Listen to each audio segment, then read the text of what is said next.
Not for me, convention. Yeah, but I'm like, to swear that. Yeah.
Well, good morning and welcome to the third workshop for input into Public Service Company of New Mexico's 2026 Integrated Resource Plan. It's February the 11th, 2026. This is Margie Tatro with my colleagues from GridWorks, Deb Shields and Kathy Boyce, the facilitators for this stakeholder engagement process.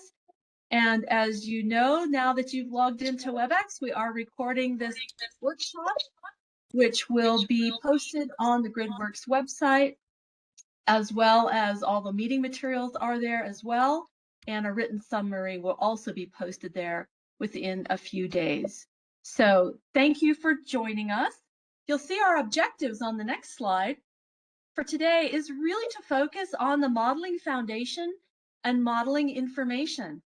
Many of you are quite knowledgeable about resource planning activities, and we wanted to give time for the utility team and stakeholders to really dive a little bit deeper into the understanding about modeling inputs and assumptions, the plans for running analyses, and also we'll talk a little bit about the access process for those of you stakeholders who would like to see more detailed modeling information. We'll also share the topics for the upcoming workshops to help you all plan your engagement in this process. Primarily, we want folks to be ready at workshop number 4 in March to understand the results of the base case model runs that will be conducted and presented by the PNM team. And we are now diving between this workshop and the next, diving very deeply into detailed modeling conversations. So thank you for being here.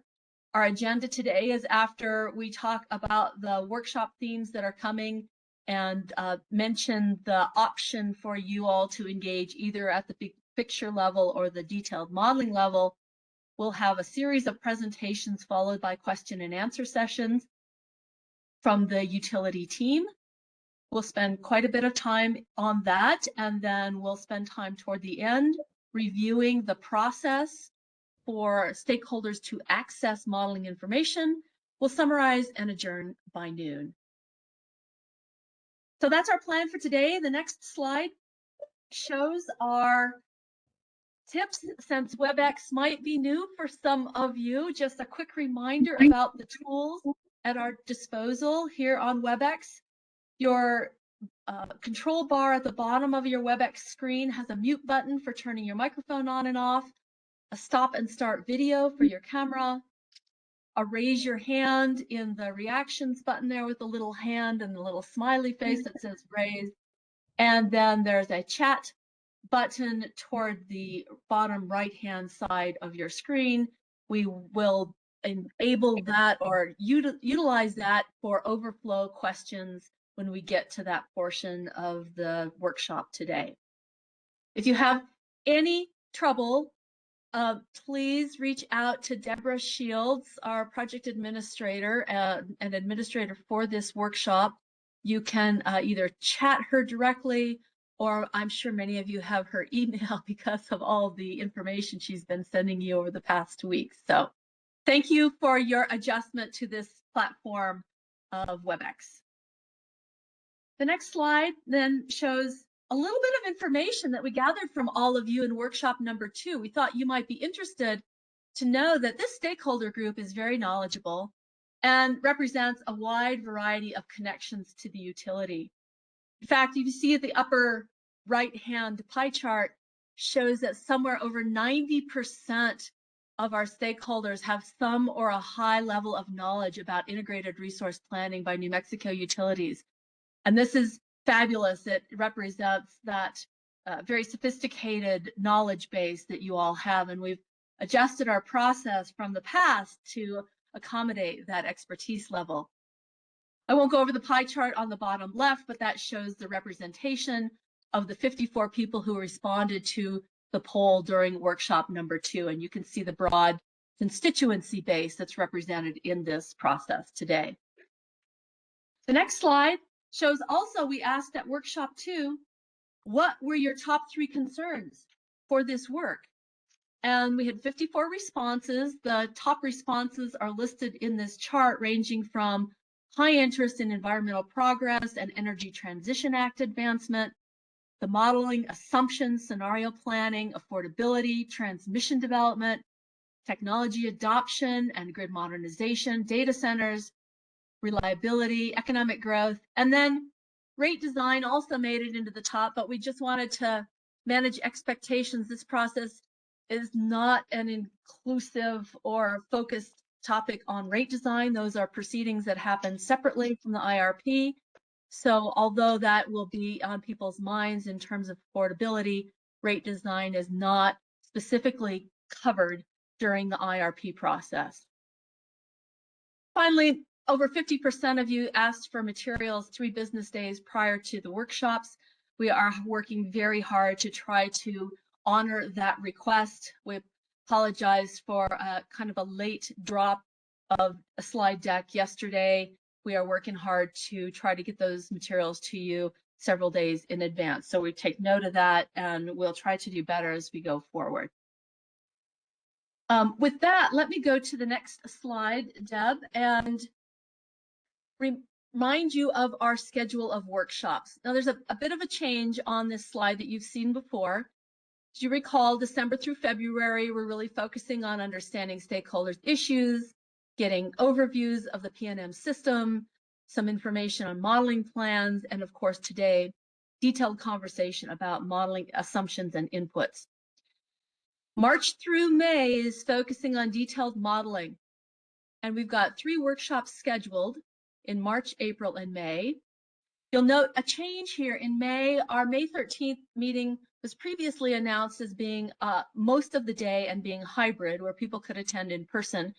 We have shifted that meeting to be virtual and instead have made the June 17th workshop a full day, most of a full day, and opportunities to attend in person. At that workshop, there will be quite a bit of information about the results of modeling runs and the starting conversation about statement of need and action plan. So the shift has been here adding the hybrid, possible in-person participation in June, and shifting the May meeting to be virtual. So just wanted to bring your attention to that update in schedule.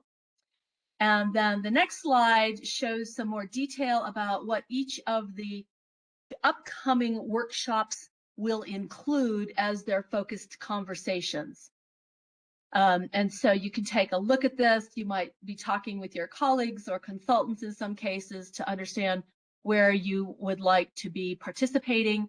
And this will give you a better roadmap of what will be covered in each of the upcoming workshops, recognizing based on stakeholder needs and the modeling process, there may be a little bit of shifting or addition of topics to those workshops, but these will be the main focus areas for the workshop.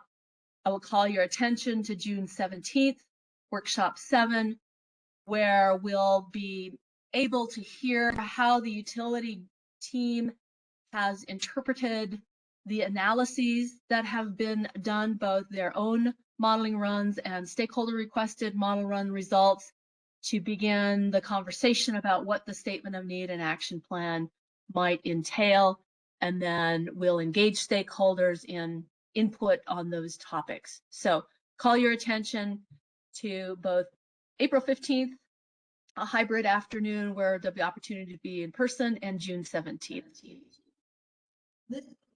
With that, Deb, let's go to the next slide if we could, before we hear great and detailed information from PNM. We'd like to launch a very quick poll. Let me just pause for a moment. Deb, I see there's still some people in the waiting room, according to Chris. Deb will take care of that. She'll admit people in the waiting room. Thank you for letting us know. Hey, Margie, can you hear me? Yes, Dean, I can. Hi, Margie. There are 2 meetings on the calendar. I was in the other one, and I guess it was 10 minutes, and I wasn't questioned. There were 15 people still in there. So I got out of that one and I logged this one, and I saw that the meeting ID is different for both. So just FYI. Thank you. Yes, I know there was some confusion as we shifted platforms. Okay. I don't know if there's a way to send a note to the people in, Deb, if that other meeting is open. I'll let you manage that as we continue on with our poll. Thank you. We have a 3-question poll that we would like you to respond to now, either by clicking on a link that maybe Kathy, you can put that link into the chat at the moment, or you can scan this QR code. And the point of this poll is to ask you, each one of you, would you like to stay engaged at the big picture level and maybe take a little step back while the rest of the group focuses on detailed modeling, and then come back toward the end to hear the results and talk about statement of need? Or would you like to stay deep in the detailed modeling activity? Or have you had enough and really want to be removed from our distribution list? That's another option you have. So would you please take 2 minutes now to go to the Q&R code. We'll ask the PNM team and consultants to refrain from responding to this poll, but we'll ask all our stakeholders to please go to this QR code and take a minute to answer 3 questions. While Deb is checking on participants that might be somewhere else, we'll give you a chance to complete this poll. Thank you. Hey, Margie, this is Adam Harper with OE Solar. Hi, Adam. Just quick FYI, I've scanned the QR code with my phone and it's saying the IP address is not being found. So it may just be me, but I wanted to give you a heads up. Thank you. We tested this. Let me give it a test from where I am. Anybody else having trouble with that? Yeah, Margie, this is Darren Zigich. I got the same message. Yeah, I'm having this. I'm having the same problem. Okay, apologies, folks. I will work on that while we get to the PNM presentation. We'll come back to it. Okay, thanks. I was able to scan it from my phone and it comes up. So did you try the link, Adam? I was going to just ask you, I was assuming I could just punch in that link down there and get to the same place. Yes. Kathy, could you put the link in the chat, please? I'll repeat it here, Eric. Oh, you have it already. Yeah. Margie, just FYI, I know you told me to refrain myself, but I just wanted to try it out. It did work for me. I used the camera feature on the phone, and then it gives you a yellow link. So I clicked on that because I don't know how to do all this other stuff. Well, you got it then. Yeah, I did get it to work. So I just wanted to kind of share that the camera picture on the phone worked for me. Okay, so either the camera, scanning the code with your camera, or clicking on the HTTPS link should get you to the survey. Great, we'll give another minute for that then. Thank you for your patience in our technology navigation.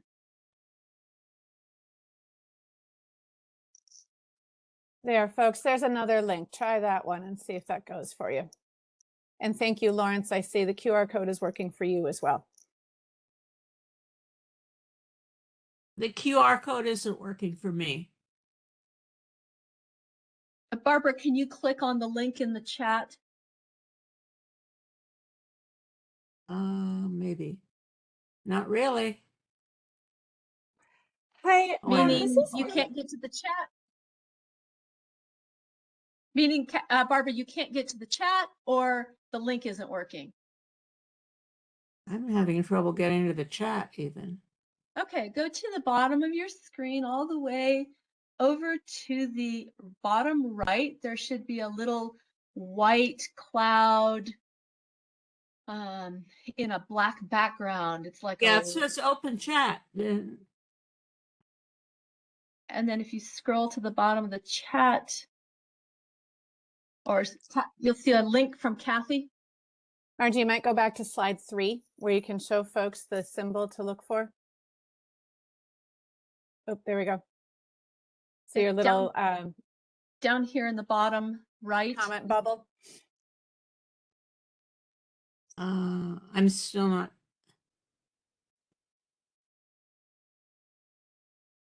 It's not opening for me. I don't know. All right, maybe. I'm not sure. All right. So if you can't get to the Hey, real The quick, survey. can you create a Excel spreadsheet on the shared drive where Yeah, I we think I got it and send now. me the link and I'll just create it out of there. So just send me a blank one. Yeah. I'm in So- this IRP PNM meeting that I was a little late on.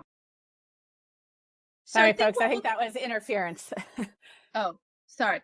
So I think what we'll do is if you are unable to get to the survey, please go ahead and type into the chat your preference, whether you want to remain involved in the process at the detailed modeling level, or you'd like to stay in at the big picture level, or if you'd like to be removed from our distribution list for the remainder of this work.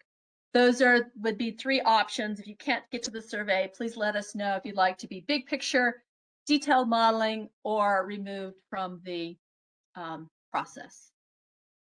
Hi, this is Kelly Gould. One of my colleagues is stuck in a waiting room, I guess with 12 other people. I'm unsure if you guys have access to that waiting room to let them in or if they're on a wrong link or something. Yeah, Kelly, it sounds like they're on a wrong link. They should use the link in the reminder that Deb sent out yesterday. I think Deb is working that to try to perhaps get in there and to let people know they should be on a different WebEx meeting. So if you are in contact with your colleagues, please ask them to check the link. It's a meeting ID that ends in the code 5145.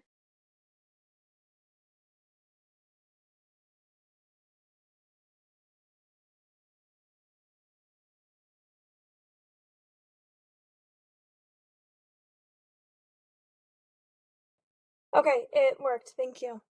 Great. Okay. Thank you. I again apologize for the transition and technology challenges this morning. This looks like people are having success with the survey.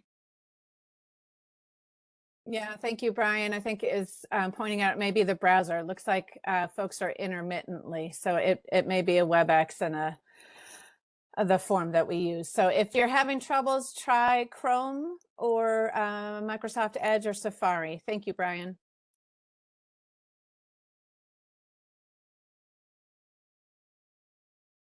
Okay, we'll give it another minute before we then answer any other questions about access here, and then we will launch into the meat of the meeting. Barbara, you got your hand up? Please go ahead. No, I don't. Excuse Okay. me. No worries. I'll get it back. Nice job.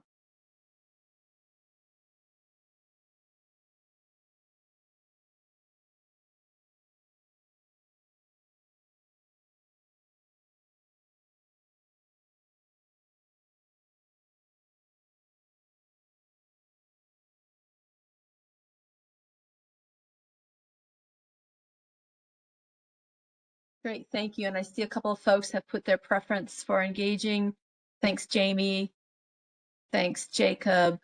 Thanks, Brian. Okay, so we'll combine the inputs from chat and from the survey to help tailor our communications to you all as we go into this next phase of work. Let me ask my colleagues, Deb and Kathy, is there anything we need to do here before we go on?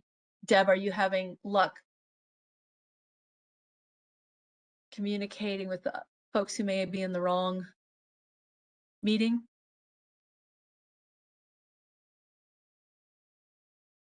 I suspect Deb's on the phone with some of our stakeholders. So let's continue on. We'll catch those folks up as needed. And at this point, I would like to, there's Kara.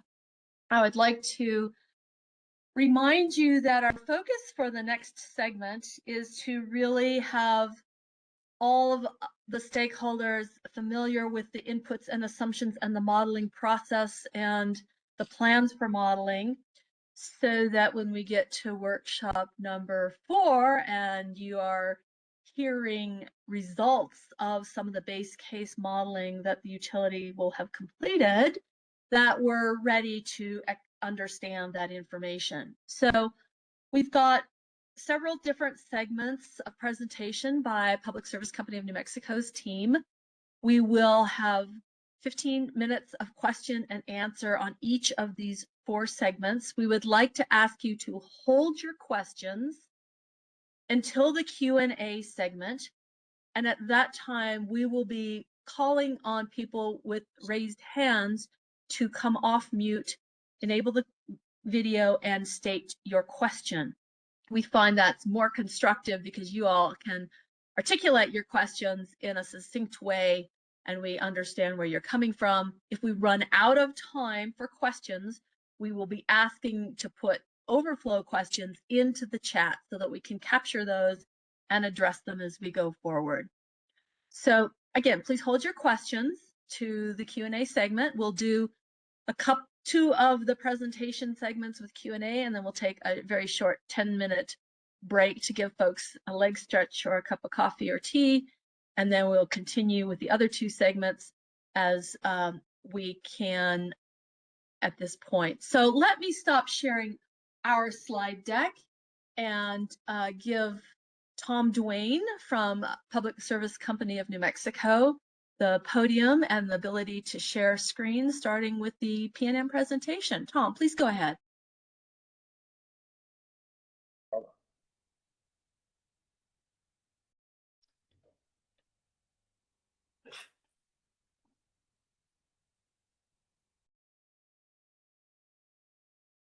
All right,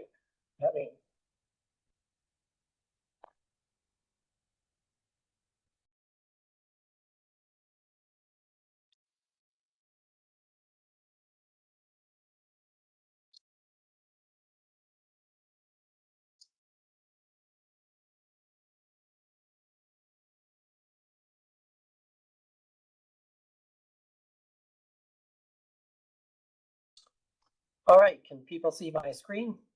Yes, Tom, we can see your slide deck and we can hear your voice. Thank you. All right, very good. So welcome to PNM's 3rd 2026 IRP workshop. The workshop will focus a lot on inputs and assumptions that we're planning to use in running our model runs, some of which we'll get to the base cases in the next meeting. The meeting will provide additional information on PNM's modeling framework around futures and sensitivities. And we plan to dive a little deeper into some of the nodal modeling concepts and challenges associated with that. One objective is to make sure stakeholders have enough information to understand how all these different inputs and assumptions kind of work together to get to outputs that are generally discussed in future meetings and the meaning of those outputs. And the information is intended to understand, to help enhance the understanding of what's presented in the next workshop.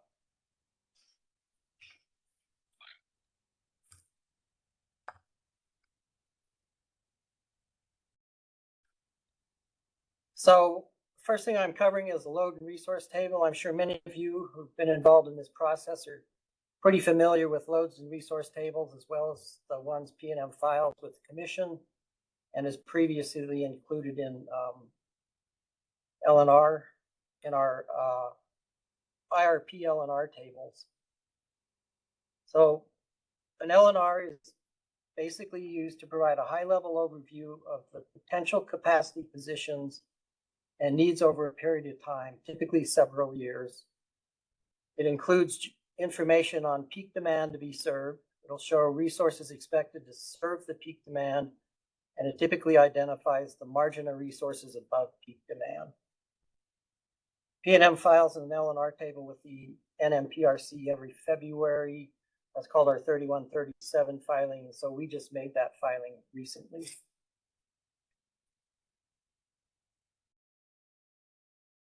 So the projected LNR positions based on our latest load forecast and resource plans are presented on the next few slides.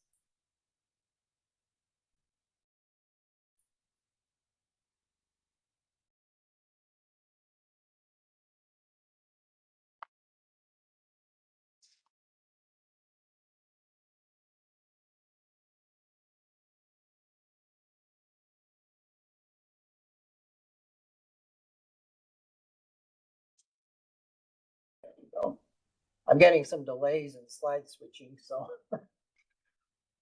there's been a few breaks. There's a few terms here I'm referencing because they come into play in the way LNR tables are done today. One of them is the called the ELCC, usually abbreviated and referred to as ELCC, but it stands for Effective Load Carrying Capability. And it's a value applied to the installed capacity to get what's considered the effective capacity to use on an LNR table. The values of ELCCs vary over time, depending upon the resources in a particular portfolio and the amount and different types of resources and those that are also planned. So PNM is working on updating the ELCCs for this IRP. Those have not yet been made available. All resources have an installed capacity value. This is usually referred to as ICAP on PNM's LNR tables. The ICAP with the ELCC value applied to it is usually is what we end up and call the UCAP. That's the value used in the LNR tables. With variable resources, installed capacity is not reasonable for determining reserve margin, since the output is not controllable and may not be available during peak load periods.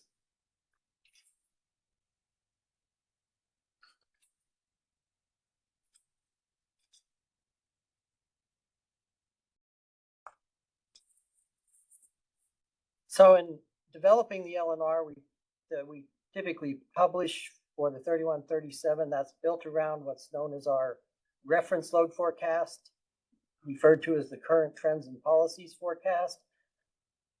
That one is the expected forecast that we would mostly do our planning around.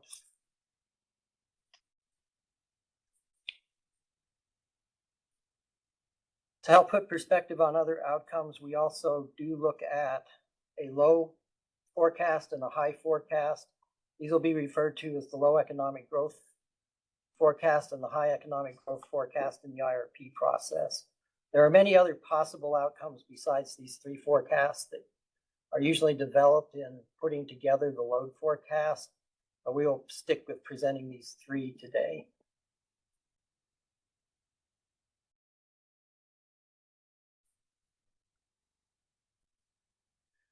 And then more information is provided on modeling features and associated sensitivities later in today's presentation.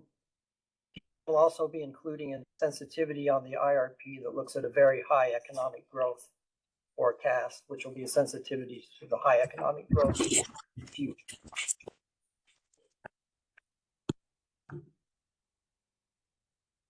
So this is the demand part of a PNM's LNR table. I've broken the table into three different sections here based on the three components that were listed earlier.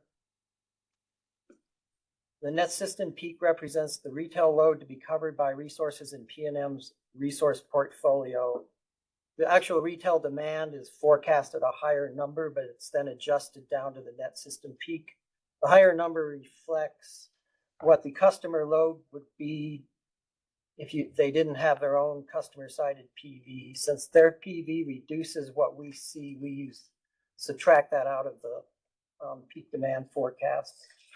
And then energy efficiency is an assumption of what incremental energy efficiency would occur. The system peak demand is based on an energy, assuming there is no incremental energy going forward, but when we do our system planning for the IRP and putting together an L&R table, we net those two components out and plan for the net system peak demand.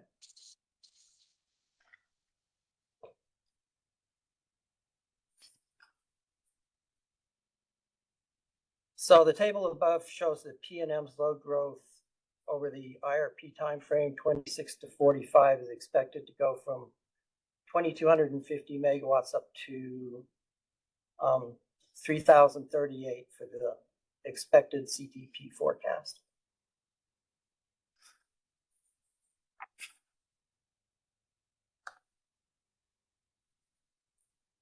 So the next section of the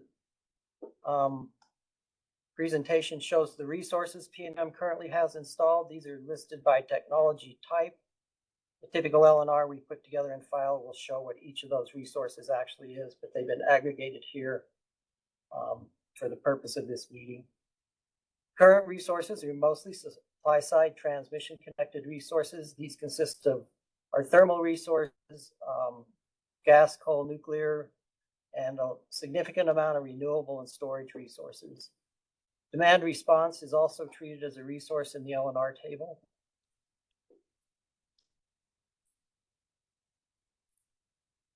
Resources will reflect, in the table will reflect expected retirements. So we would have things like the Four Corner retirement showing up in 2031 in here, or 2032. And the resource capacities are based on the UCAP as mentioned earlier, where the ELCC has been applied to the installed capacity.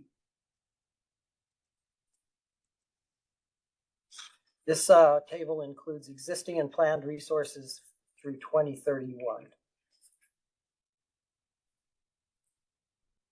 So when we put those two, look at the demand requirements and the resources, this table pretty much identifies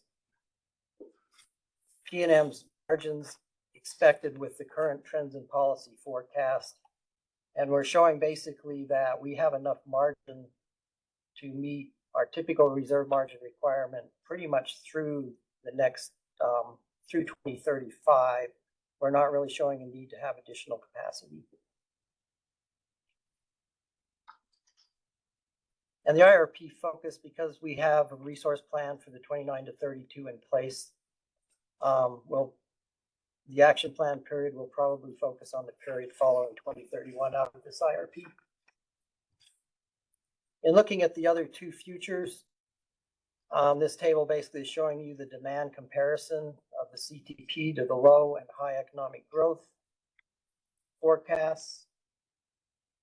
The peak demand or load difference based on the current forecast shows a low economic growth forecast about 500 megawatts below expected CTP forecast in 2035.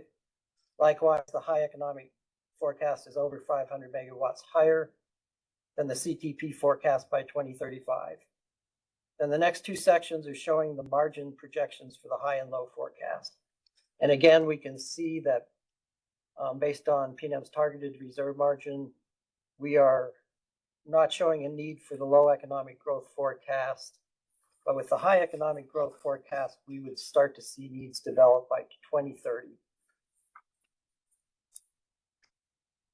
So that kind of gives a overview of what PNM's current L&R positions are showing, the need in the IRP timeframe, or at least the first 10 years of it. One of the other things besides load demand that drives the need for resource additions is the environmental compliance targets that we have. The two main ones for PNM are going to be meeting the renewable portfolio standard target and the Energy Transition Act carbon limit. So the renewable portfolio standard target is an increasing percentage of the energy in your portfolio being produced from renewable energy. As of today, that target is 40%. It will increase to 50% by 2030. The other constraint that we tend to follow will be the carbon limit, which today is about 400 pounds per megawatt hour, and PNM is currently below that target, and that will continue to decrease to 200 pounds per megawatt hour in 2032 and to 0 by 2045. The graph here shows the progress that's been made by shutting down some of our previous assets, particularly the coal-fired generation at the San Juan Generating Station has gotten us to levels that are well within the ETA and projected to stay low throughout the remainder of the IRP timeframe.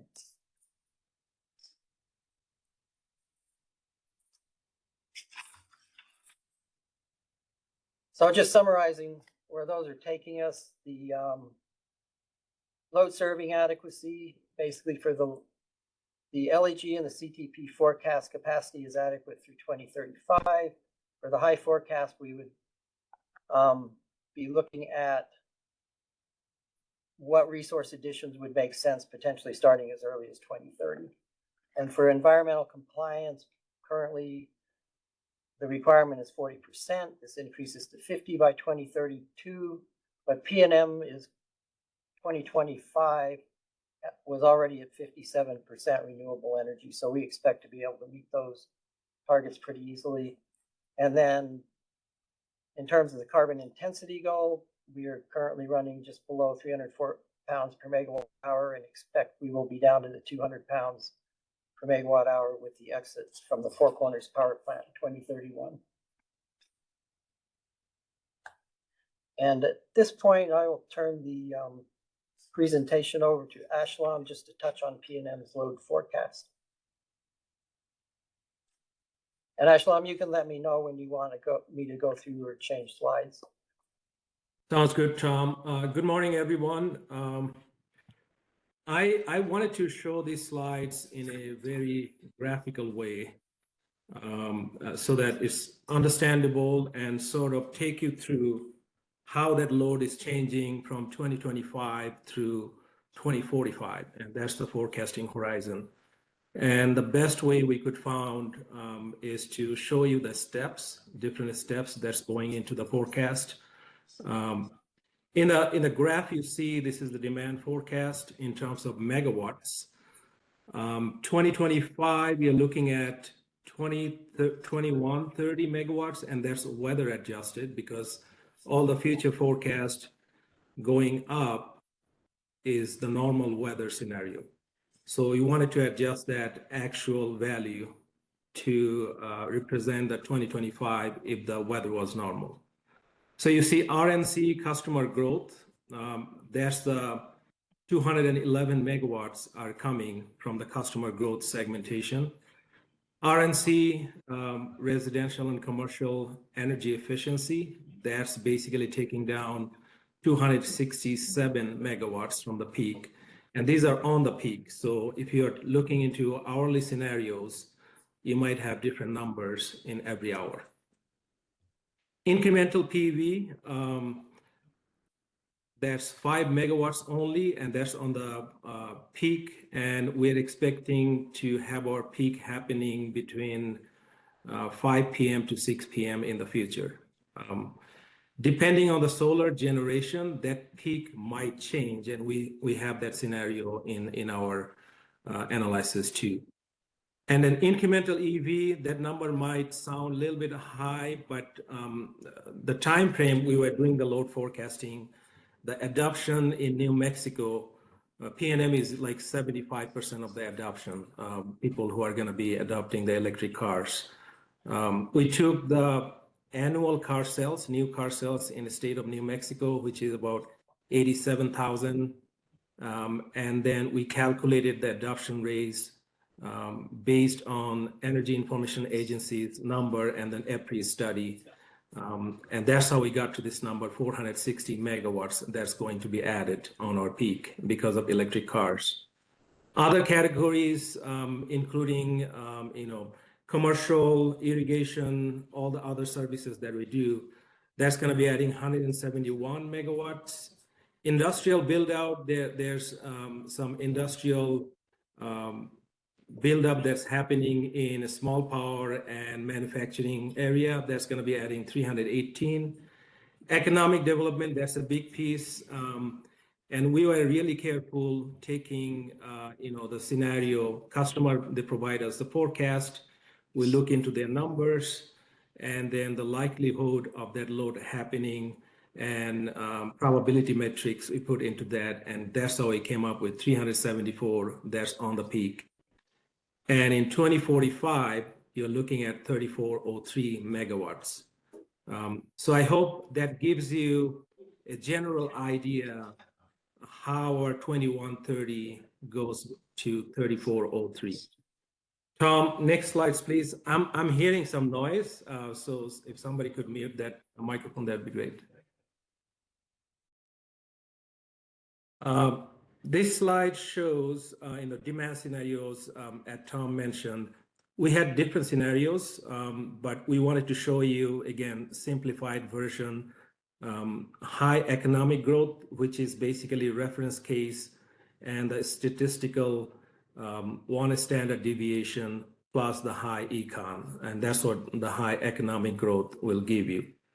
We wanted to take the statistical band because that's how the model works.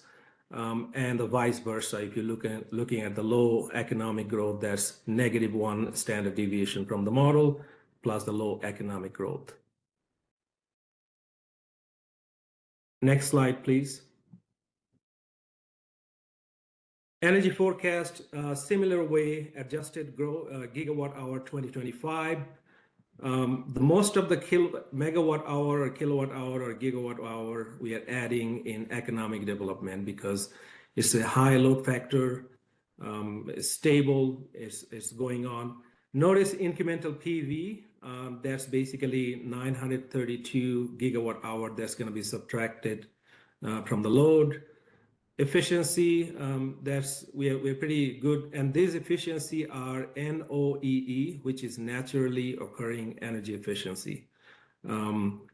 These are by codes and standards from federal and state government, and the appliance changes beyond that, based on those standards. Again, the customer growth is about 757 gigawatt hour.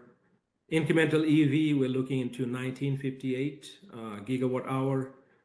Other categories and industrial build out is the second largest in this category. In total, we're looking into 17,186. That's the gigawatt hour 2045 expected. Next slide, please. Similar representation, high economic growth, 1 standard deviation plus the high econ. The economic numbers we collect from a company called Woods & Cool. They do county by county US. Population growth, unemployment growth, employment growth, manufacturing, everything. Not all the variables are used in the energy forecast. The ones we are using is population, employment, and industrial manufacturing and non-manufacturing employment growth. Similar scenario in the low economic growth, -1 standard deviation plus, the low economic scenario. That's what gives you the band. Like Tom mentioned, these are not exhaustive of the scenarios. We have multiple scenarios in between and higher than this, like electrification, high PV, low PV, high electric vehicle, all those scenarios we have. Just wanted to make sure that this is not a deterministic. We are trying to do it in a probabilistic way so that we have a range of scenarios where we can make decisions.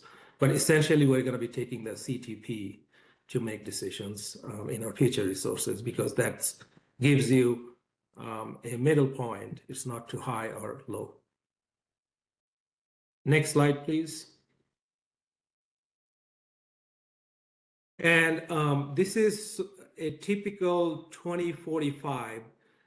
Please ignore those numbers because those numbers are not representation of 2045, but this is the basically pictorial view how the future peak day would look like. So on the yellow or orange, that part is coming from the PV, which is shaving up. If there was no PV in future, that would have all, demand would have looked like. But essentially, we are going to be covering by our resources the red line, which is you're looking into, it says residential, but this is a stack up of different classes. So that if you look at the top of that, that's the peak demand we're going to be covering by our future resources that we're planning for. Next slide, please. That's it. I'll just wait for questions. I know I covered not even 10 minutes, 7 minutes of slides that can have a discussion for 2 days. So thank you so much. Great. Thank you, Tom and Aslam. I see we've got when Brian Andrews has a question. Brian, if you're still on the call, let's turn it over to you to ask your first question. And then anyone else, please raise your hand if you have questions on these first 2 segments of participation. Brian, would you like to go ahead? Sure, happy to. Good morning. The question in the chat is pretty self-explanatory. So, Brian, your audio is really choppy. let me make sure I have the right microphone. Yep, it's really muted. Okay, how's that? It was picking up the wrong microphone. No better. No better. Okay. You want? The question in my chat is my exact question. Okay, let me read Brian's question. Is SERVIM being used to determine the ELCCs? Will we have access to the modeling that determined the ELCC? Yes, SERVM is being used to determine the ELCCs, and that work is expected to be completed soon. So, Tom, the question though is, will that be information that's in the venue site for stakeholders to access? Yes, we will make the ELCCs available to access. I think more specifically what we have, you said that sorry, this is Kelly Gould with NM area. The ELC, if I understood your answer correctly, Tom, the ELCCs are determined by SERVM. Is that accurate? Yes, we work with PowerGem, who uses SERVM to calculate those ELCC values. Okay, so then I think the second part to Brian's question is, will we have access to SERVM? We are not planning to make SERVM available ourselves. In the past, PNM had like virtual remote access to SERVM and things of that nature, which I think the commission ordered in the past. Is PNM not planning on doing that for this IRP? We have not made any arrangements so far to do that with this IRP. The last time Will you be providing the inputs and the output files for SERVM? Will you be providing the input and output files for SERVM? We will talk to PowerGem about doing that. Okay, yeah, and if not, then let me know because I'll get clarification from the commission on what is required for PNM to provide in terms of modeling, because I know in past IRPs, that is what the commission has ordered. So Kelly, let me weigh in 2026. In 2023, the IRP process did not include stakeholders using the utilities, computers or software to do analysis. So maybe we should take this offline and come back to that. Yeah, and the one before that they did, and so unfortunately NM area didn't have the bandwidth to be present in that IRP, but in past IRPs before that one, the commission has ordered that. So I don't know that we need access to SERVM, but we will definitely need the input and output files for those ELCC calculations, because that's a really important driver of how these models you know, that's like one of the main factors of how these models choose resources. And so if we don't know how PNM is developing the ELCCs, it's kind of hard to see what the output, like how it's picking which resources, if that makes any sense. Okay, thank you. We'll take this offline and get back to you specifically, Kelly. Thank you. So Margie, if you want me to, I see several hands in the chat here, and I'm just going to take them in order if that works for you, Margie. Great, thanks, Kathy. Sure, yeah, so Glenn, I think you're up first, and then Anna will come to you second. Glenn, if you want to turn on your mic and your camera and ask your question, please. Yeah, sure. I actually have two, and I'll ask one now and see if there's time for the second one. So my first question has to do with slide 10 on the carbon intensity. And it's kind of a two-part question. So that slide shows a upward blip for the first year, and I understand it's a 3-year average, but I wanted to know what causes that upward blip. And then the second part is, it's my understanding that PNM has asked the commission for an additional 200 to 500 megawatts of gas generation. So where does that factor into that carbon intensity graph? Thanks. Can I answer that one? So we are putting out a supplemental RFP for firm dispatchable generation. That will go out in the next couple of weeks.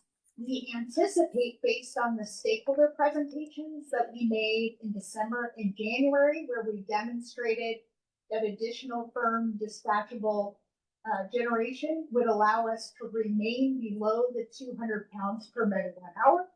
So that is our intention, to remain there. And as we do the analysis, that will be a major point of modeling to confirm.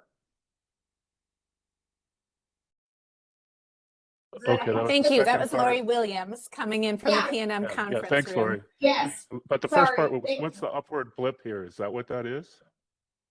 When you refer to the first year, are you thinking of 2026? Exactly, yeah. Yeah, so basically the carbon emissions progress is measured on a rolling 3-year average. And the first 3 years were 23, 24, and 25.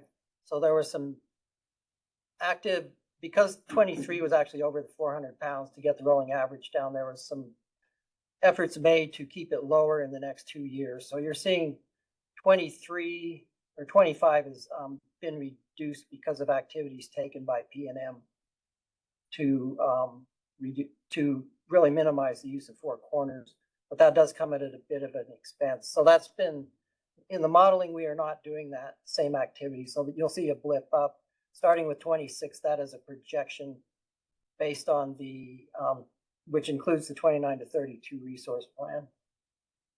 Yeah, thanks. We actually discussed that in our breakouts at the in-person meeting. I think it might have been Lori that explained that. Now it makes sense. Thank you.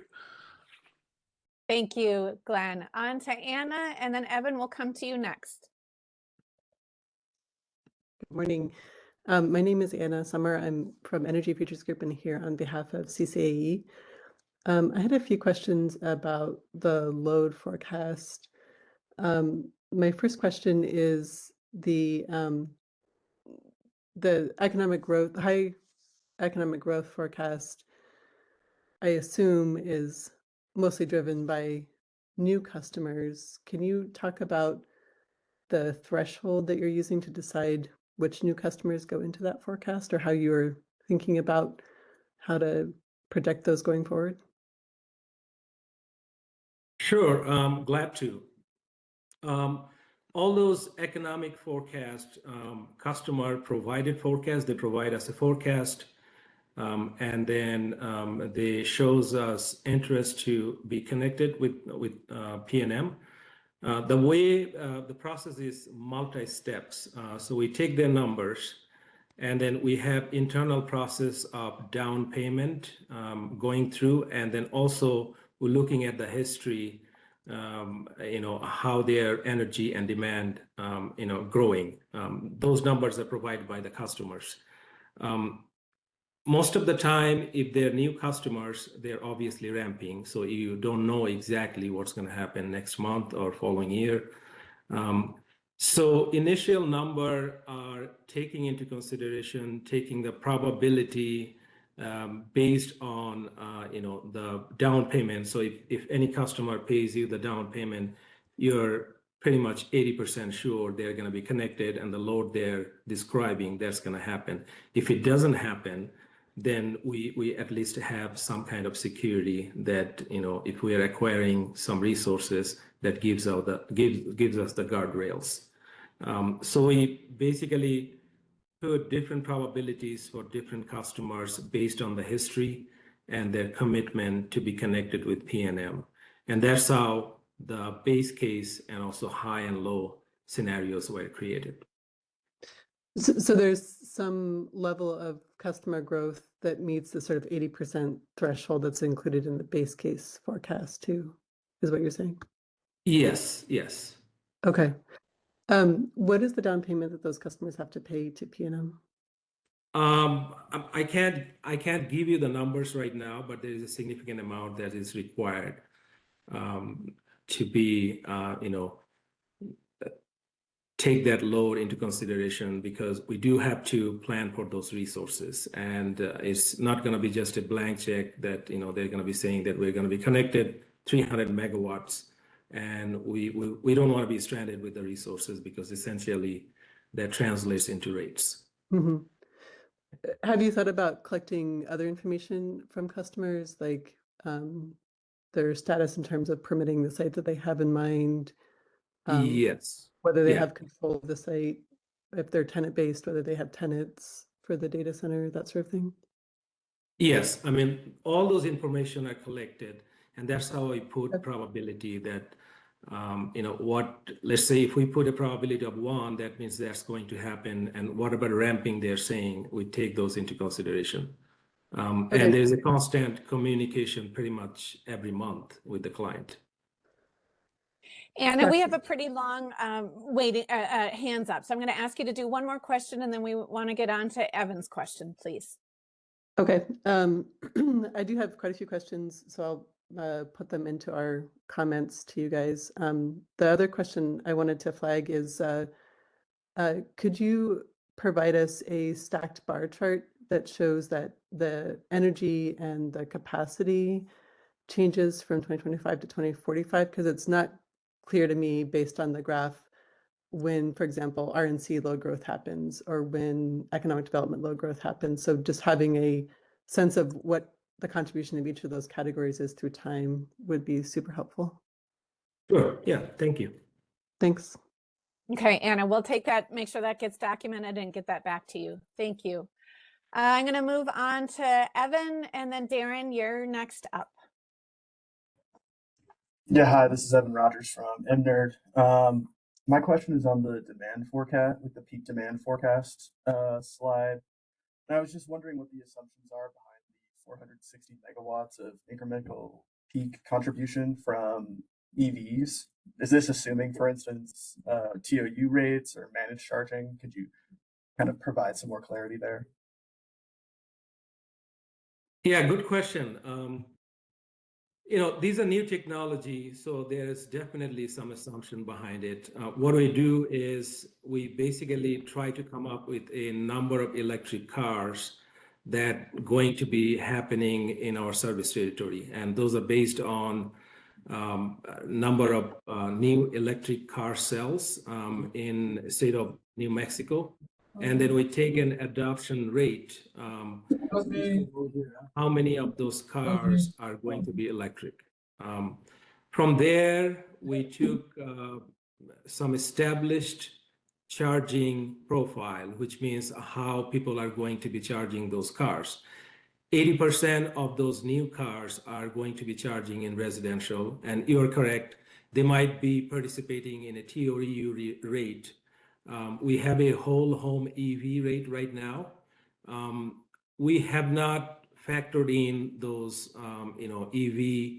whole home EV charging profile. As you know, we are not AMI implemented as of right now. So we do have pilot program. We looked into those profile, and then we sort of considered that how that going forward load profile will be looking like for those electric cars. So there are some assumptions obviously, because we really don't know how those load profile are going to be changing. The only assumption you can be assured of that 80% of them is residential. So we took into consideration those kind of factors in it. Again, mind you that these forecasts are exogenous. So we add this added load to our energy forecast and then come up with a load profile that gives us a peak demand. If that answers your question, I'm not trying to hit the bush on the side. So you're saying that you're using the load profile from the pilot program on whole home EV rate to model this, or are you not using that? Not the whole load profile. We look into established residential load profile, for example, in California and EPRI study, how essentially these new electric cars are going to be charging in a residential rate class. Yeah.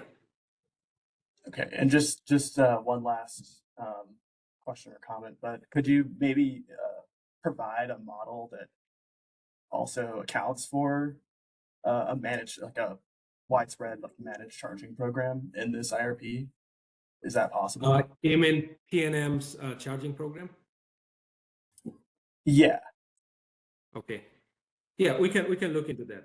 Definitely, yes. Yeah, and so as we go through the IRP, those programs will be accounted for, and some of them will net against that DR load you see there in terms of the capacity we will be planning. Thank you, Aslam Thank you. and Tom. I do see several other hands, but I'm also conscious of time. I'm going to take Darren Zygich from the PRC. And then I think if I could ask the remaining hands that are up, Glenn, I know you're back, just in deference to make sure we get through the material, we can drop those into the chat and we will take a look.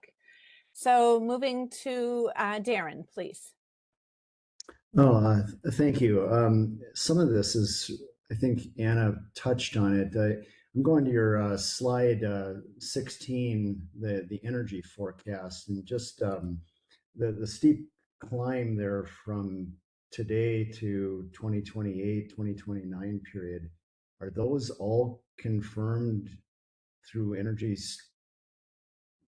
service agreements, or is that still some speculation?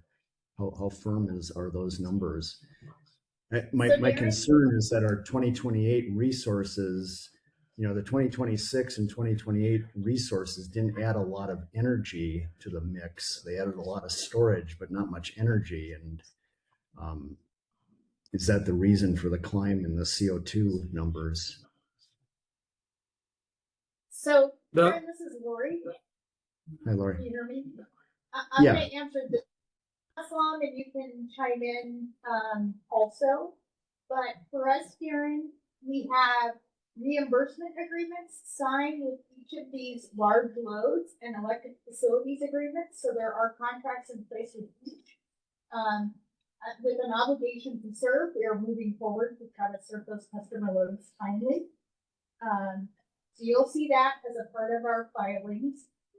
So that's part of your question. We are long energy. As you've noted and seen, there's curtailments present on our system, so energy has not been our problem. Again, capacity is generally the issue that we've been trying to mitigate and make sure we have adequate levels of capacity, so firm generating capacity and storage. So that is, so we can make the best use of the energy, overabundance of energy that we have certain times of the day. And I think, was there another part to your question? No, I think you've covered it. I just, that storage is 4 hour, and so we have seasonal problems with excess energy, and I don't know if that's gonna, if most of that load is large load factor load, then I'm a little concerned, but I guess we'll see. Yeah, I would try to reassure you that both our Encompass modeling and our ServM modeling is taking into account the length of storage, is taking into account a variety of Monte Carlo scenarios to ensure that we've got coverage across the the bell curve of conditions that can occur on our system. So we never put a portfolio forward that doesn't meet our resource adequacy metrics. So reassure you in that way that that's what the 29 through 32 portfolio will do. Just as the 28 and the 26. Okay, thank you. Thank you, Darren. Thank you, Lori. So just a couple quick clarifications, and then I'm going to hand it back to the PNM team to continue on the presentation. Several questions in the chat seeking clarification, the timing of that firm dispatchable RFP. If you could tell us again, when will that be filed at the PRC?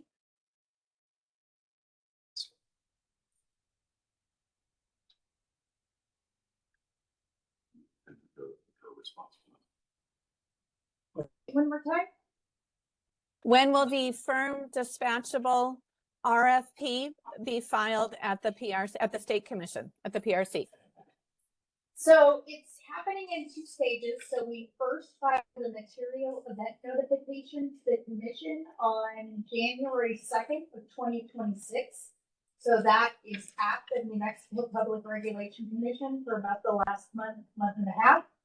And we are preparing to file a draft RFP to go through the IRP required stakeholder review coming up in the next probably week or two, but by the end of the month, certain. But that's circulating to get filed to go through our normal RFP review. Thank you. Does that answer the question? I think that does. Yeah. Thank you, Lori. Okay. And then last question, I'm going to clean up. This is actually coming from workshop 2 that I want to bring back. And Tom, I think you touched on this.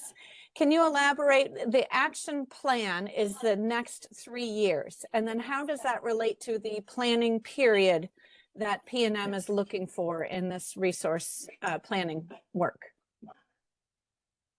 Typically, you're right, the action plan period will be the 3 years following the 26 IRP. But typically the actions that you follow in those plans look at a planning period that's further out than that. And since we've already looked at the 29 to 32 period, based on the action plan of the 2023 IRP, this one here will basically be more focused after that 29 to 32 period. And I'll add one thing. I think that's really important to understand about the state's IRP rule, at least from my perspective. So in terms of the action plan period, that action plan period made more sense when the supply chain, labor constraints, permitting, the massive amount of infrastructure change that needs to occur to support the energy transition. It cannot be limited to a 3-year horizon, or we won't get there. So what you saw with us when we issued the action plan in the 23-24 IRP, the action plan identified the need to put the RFP out for 29 through 32 at that time. For anyone that's been watching the San Juan resource replacements, for example, not a single one of those by the third parties came in on time, as promised and as bid, which put the system in a little bit of hardship, right? We had to make sure that we were covering loads. So we want to make sure that we've got plenty of time for those folks to overcome supply chain challenges, the tight labor market, all of the permitting, easement, all of the air permits, any of the things that they might need to go through. They need more than 3 years to do that. So I know I construct lots of T&D infrastructure every year, and there's not a single thing I can get in a 3-year time frame. If I'm trying to get a transformer, for example, the lead time right now is anywhere between 3 and 5 years.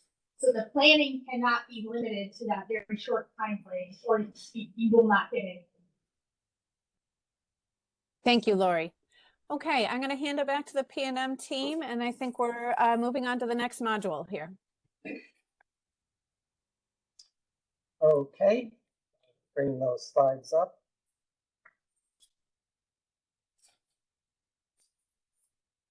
And I think Travis will be going over those. It'll be focused on the modeling framework.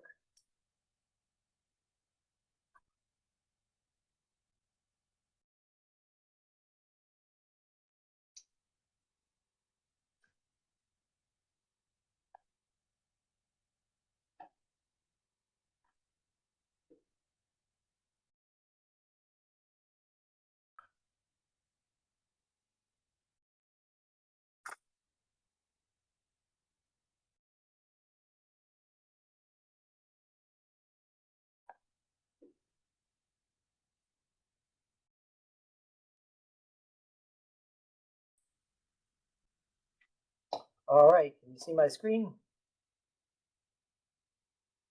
Yes, Tom, please go ahead, Shane.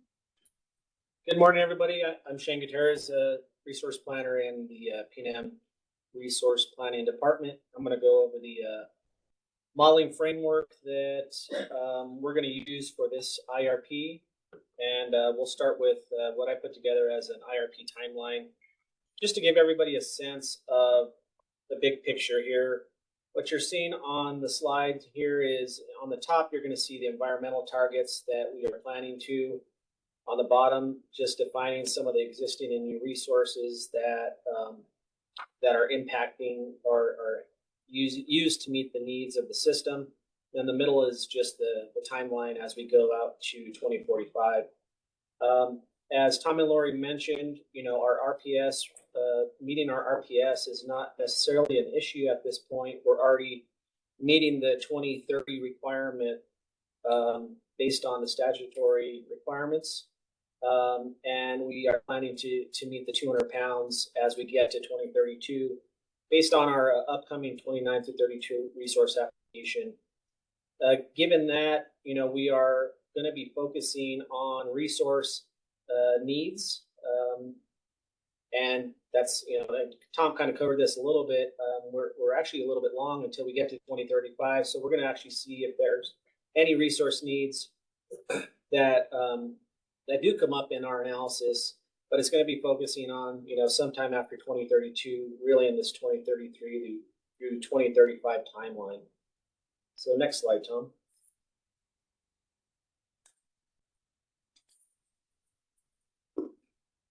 And so just kind of want to go a little bit into detail on the analytical approach. Going to kind of start from the beginning of the process all the way to the end of actually getting through an RFP process, just to give people a sense of how this is supposed to work and what we're planning on doing. So to start off, we've been doing some massive data collection. We've talked a lot about a lot of these components in January, and we'll talk a little bit about some of that today. But you know, the big pieces in the data collection are obviously the load forecast. We talked a little bit about that earlier. Supply side resources, we did some one-on-ones in the afternoon session in January. We're collecting data on what we're going to model for candidate resources there. Demand side resources, we'll get to some of those this actually after this set of slides, digging into exactly what we're going to be using there. We also talked commodity prices. We talked about those in January. Existing resources and accredited capacity. Those will be discussed. Some of those were discussed a little bit in the office hours, and we will be providing the data that we're going to be using out on our venue site. And Tom will get to that later on exactly how to access that. But after we do this massive data collection, you know, now it's like, okay, now what do we do next? We have to define the modeling framework. We went over the tools that we're going to be using in our last meeting. We went over the features and sensitivities that we plan to model. Topology of the system, including the transmission. Those will be assessed in the zonal and nodal modeling. And then stakeholder requests fit into that. And those will be coming as we work with you in March to get stakeholder requests done. So after all that, you know, we've defined the modeling. Now we actually start running simulations to get results. And what results we're talking about there is what the expansion plans look like from each of the sensitivities we're going to run. What we'll also get out of those in terms of results would be operating costs, projected operating costs, all your fixed, variable, and fuel costs, what your emission profile looks like, the 20-year NPVs, which are helpful to compare against scenarios and sensitivities, futures. We'll also be getting results from the nodal evaluation, congestion, curtailments, and such, and Tom will go into some detail about that later. After we get all the results, we want to analyze them across the board. We want to look at the resource mixes across the board, look at trends, customer impacts. We're going to be doing some calculations on those for some select portfolios. After we get through that type of analysis, that's where we'll actually start to define what our MSEP is, what the best portfolio we believe is for our customers. That's balancing cost, environment, and reliability. And if there's any potential alternative resource plans to the MSEP, we'll define it at that point in time. Once we define what that MSEP is, that helps us define what our statement of need is for this IRP and any actions that are needed to promulgate that statement of need will be put into our action plan if necessary. The next slide, Tom.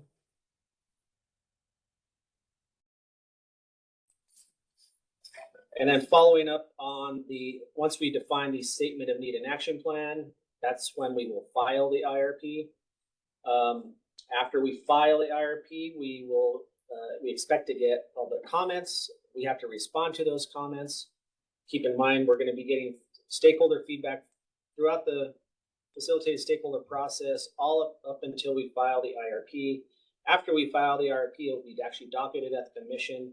And at that point, that's where stakeholders can provide us their feedback via the IRP docket. So after we actually IRP is filed, we get comments if necessary, and if determined in the action plan, that's when we would issue an RFP for resources to meet the statement of need requirements.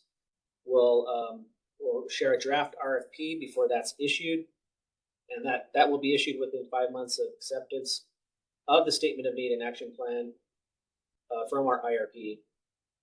After that RFP is issued, we will perform an RFP bid evaluation, determine the preferred resource procurements. We'll be working with the independent monitor in that bid evaluation, and they'll be submitting a report along with, they'll be submitting a report to determine whether our bid evaluation was sufficient to meet the requirements of the rule. And then after that, that's where we would actually file a resource application, supporting testimony and everything in the application that would support the preferred resource portfolio. So that kind of takes you all the way from beginning to end on how the entire IRP process would play out. Next slide.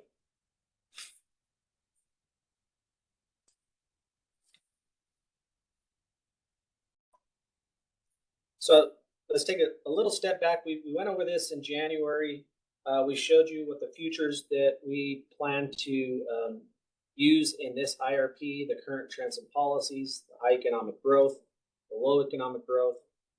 We also talked about the sensitivities that we plan to perform.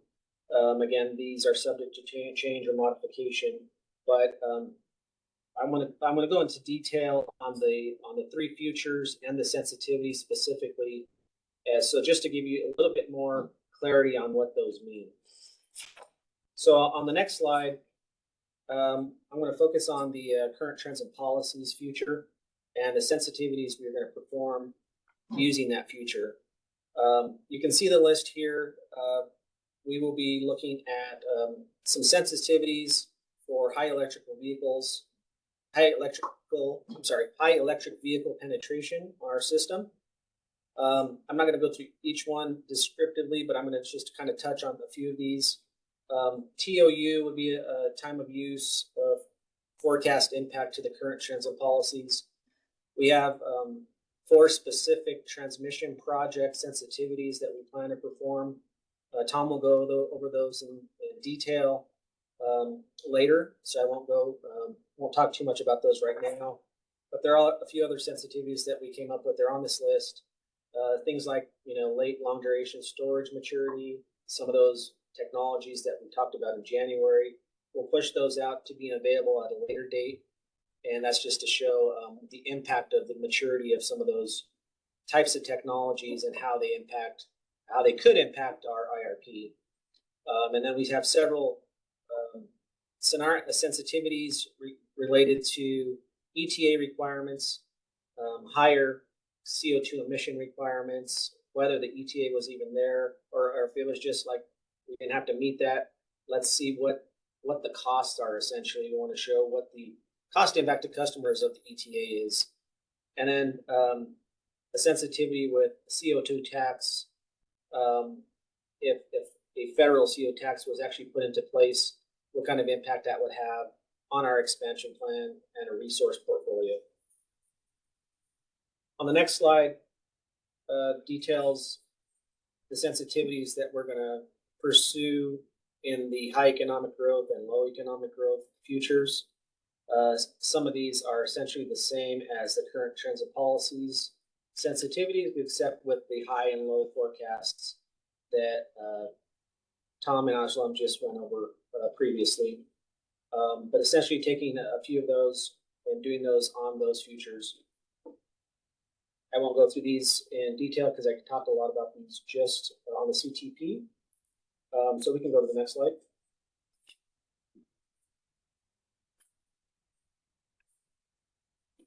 So I wanted to also talk about, and we're getting into the weeds here, but these are the modeling parameters that we're going to use in the expansion planning.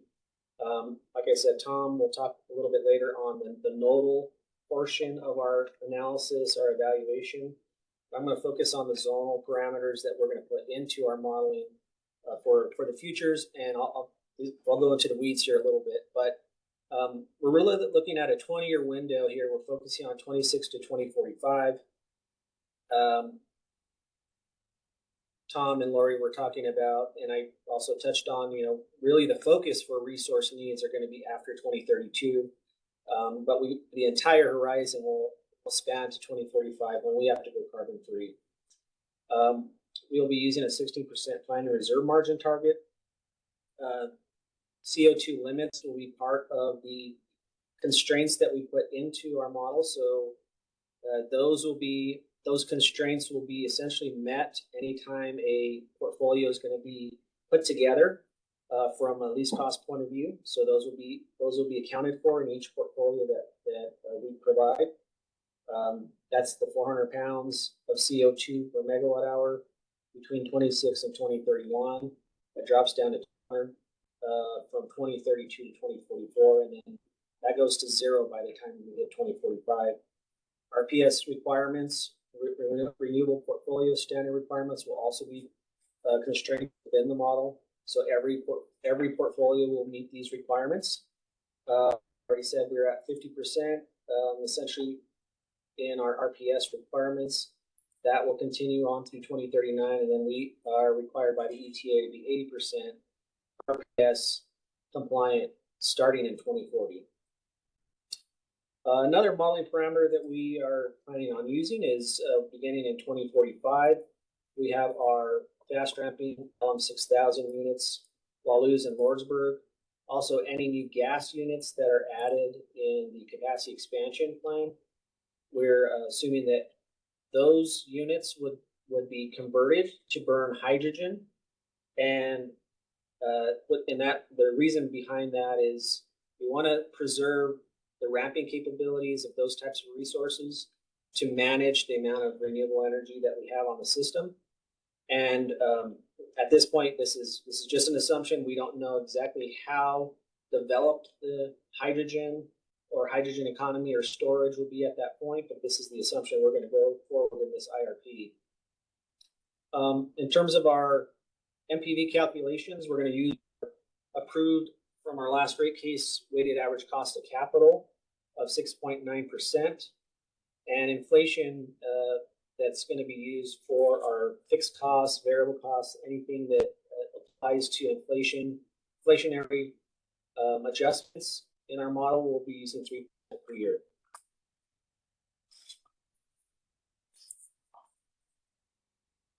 Let's go to the next slide.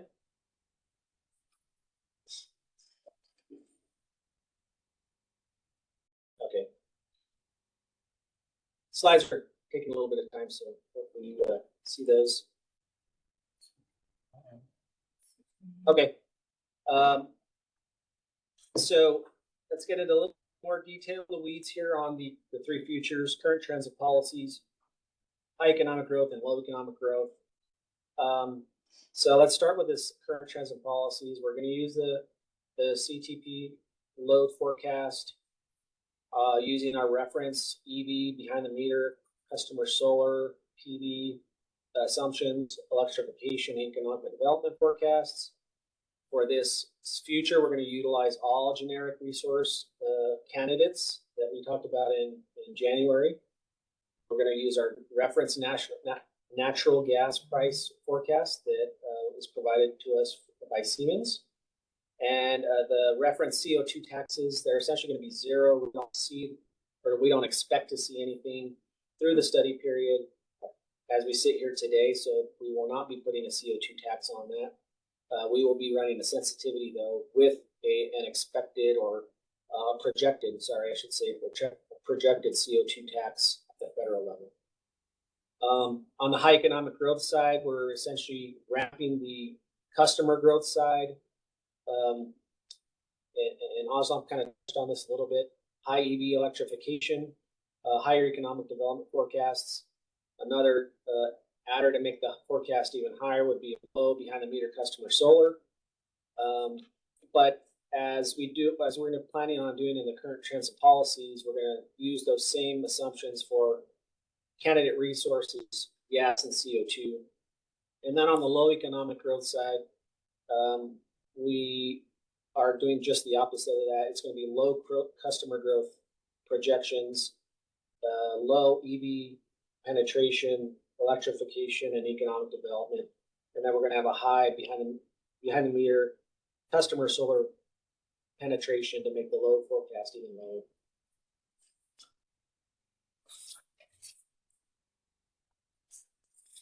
And I just got a couple more slides and we can run through these. So next slide, current trends and policies. This get into a little bit more into the weeds again. This is focusing a little bit more on the candidate resources. We're going to allow those to begin in 2033, which is kind of the focusing after 2032 again. I'm not going to go through each one of these resources, but some of these are some of the resources where we think they're actually going to be further enough on the development timescale in terms of technology for us to allow those to be selected. We're going to put demand response candidates in there up to the potential that we've seen in our ICF potential study. We're going to allow up to 1,000 megawatts of new wind based on us building a Western Spirit number 3 line to actually get more or access more wind from Eastern New Mexico. And the ELCC curves by technology and class that we're going to get from PowerGen is what we plan to use for these futures. You'll see a little bit of difference between the current trends of policies and the high economic growth, whereas we're going to allow those some candidate resources to begin earlier because of the load growth and load requirements will be pushed up, be shifted earlier. And so those are how we've defined how we plan to meet the requirements of the system with the resources starting in 2029 for everything except that's on that list. And then the low economic growth is essentially the same as the current trends and policies, as we expect to be very long from a position point of view. And then just a little bit more detail on the analytical approach from when what is coming actually out of the modeling. We have all the futures and sensitivities and stakeholder scenarios that we expect to perform in the modeling analysis, a lot of zonal and nodal analysis that's going to be happening. And I've kind of already covered a little bit of this, but I really wanted to get into a little bit more detail on how we're going to eventually get to the most cost-effective portfolio. But like I said before, the evaluation of all the portfolio results is going to be expansive. It's going to be a lot of portfolio capacity and energy composition comparisons, the type and timing of technologies, comparing costs across the futures, comparing the cost and nodal congestion that we're going to see across the futures. That leads us into getting to the best performing portfolios.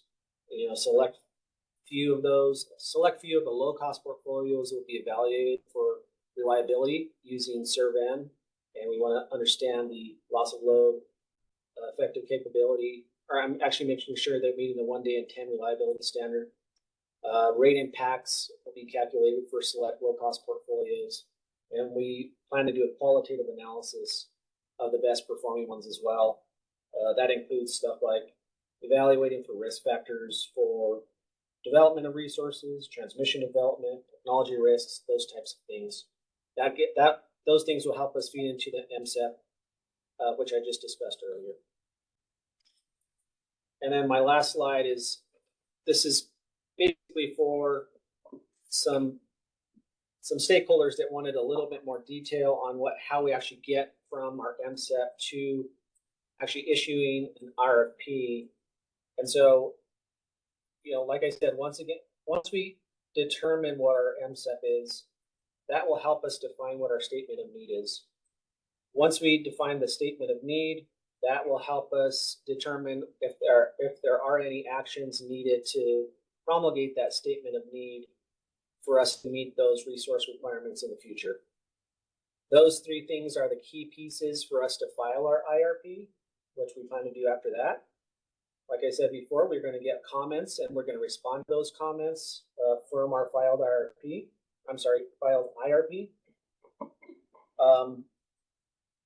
The action plan feeds in, and if the IRP is accepted and if it's necessary, the actions that we need to perform over the next 3 years to make sure that we meet the requirements of the IRP and meet what we need to do for our statement of need. Lastly, if our statement of need requires resources for us to meet our future needs, we will draft an RFP, get feedback from stakeholders via the IRP docket. After we get stakeholder feedback on that, we will issue the RFP, perform the bid evaluation, and eventually file our resource application. I'm going to cover that a couple more times, but just wanted to make sure everybody's aware that's specifically what the process would look like from our point of view. Thank you, Shane. Really appreciate it. And if I could ask you to just go back to slide 30 and what you just had. Just to follow up, there are a lot of questions in workshop 2 about the IRP RFP interactions and how one relates to the other. So just for folks listening in to see the graphic here, the illustration of how the IRP will feed into and inform the future RFP. So thank you. That is a good illustration. So questions here, and then I'll look to Margie if you want to go from after the Q&A here, but let's start with hands that I see. Anna Linden will take you first and then go to Glenn second. Hi, Anna Linden Weller from WRA. So I have a question about your choices of using high behind the meter PV in the low economic growth scenario and reversing that for the high economic growth scenario. I understand that you may be doing this so that you get the most extreme versions of your scenarios, but it does not seem to me to be realistic. In a high economic growth scenario, along with increased electrification and EV adoption, we would also see increased ability for customers to install behind the meter solar, and vice versa in a low economic growth scenario. So this just seems unrealistic to me, and I'm wondering why you chose to do that. And I think it's to address what you just said. We wanted the high to be really high. If you believe that it's a good idea for you to, if it's something that you would like to see in terms of a stakeholder scenario or impact, we can look at that. Maybe that's something we could talk about in March. But really the intent here is to try to show that these high and low futures are trying to get at the idea of, if in the worst case scenarios, if our load actually got that high and we had those types of impacts, this is the type of demand and energy requirement we would expect to see. And that's just bottom line. That's the reason why we put those together that way. Yeah, I understand that. I'll add to that, Anna Linden, if you don't mind. I think it's really trying to test those bookends, which is really the point of this exercise, is to make sure that we have a good understanding of the broad range of potential conditions. So to me, I think testing those bookends is kind of the primary purpose of this, to make sure we're informed about what that looks like on the system. Because as you know, all forecasts are forecasts. Yes. Behavior of customers is the behavior of customers. So because those are things we don't necessarily have control over, we need to make sure that we have a good understanding of what the path through those would be. I Yeah. agree and understand, but still think that referring to those bookend scenarios as high economic growth and low economic growth with that particular sensitivity baked in is somewhat misleading. So maybe we can discuss how to address that later. Sounds good. We can certainly go back and take a look at that and see if we want to make any adjustments. Thank you for your feedback. And I wonder if I might interject, if buried in here is the question of whether the PVs are treated as load modifiers or supply side resources. And I know that was a question from workshop 2. Yeah, I can address that. The behind the meter solar PV is, it's going to be a load modifier. That's how it's going to be treated. Okay. Okay. So by having high PV in the low economic scenario, that means that your load that you're forecasting, your demand, is going to be low for PNM because folks are self selecting and self producing. Right. Is that from the net load point of view, it makes the load forecast lower than it would otherwise be. Okay. Okay, so just our highs and lows seem at odds, but I think if we look at it as a load modifier, that's where we get to the bookend. Okay, thank you. I'm going to move on to Glenn and then Joe from MNerd. You're up next. Glenn? Yeah, hi. This is a process question for GridWorks. I actually can't see whose hands are up. This platform doesn't allow that, but based upon the backlog of questions in the chat, we're never going to get them all answered. So what is GridWorks going to do to make sure that stakeholders' questions are answered? Thanks.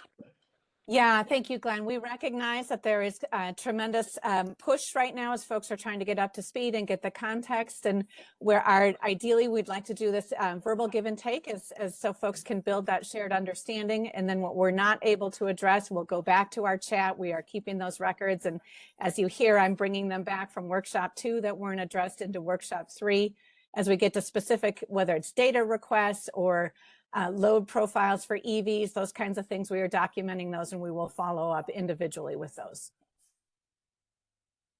What do you mean by individually? I'm sorry.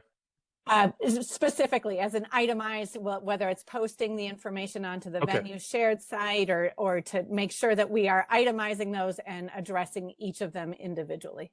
Okay, excellent. So I'll pass on my technical question then. Thanks. Okay, thank you, Glenn. Joe, and then next up is Barbara. No, thanks for taking my question. And this might not be exactly the right time to ask it, but I've got conflicting schedules, so I want to get it in real fast. When we were looking through the PNM IRP, the geothermal cost seems really, really high.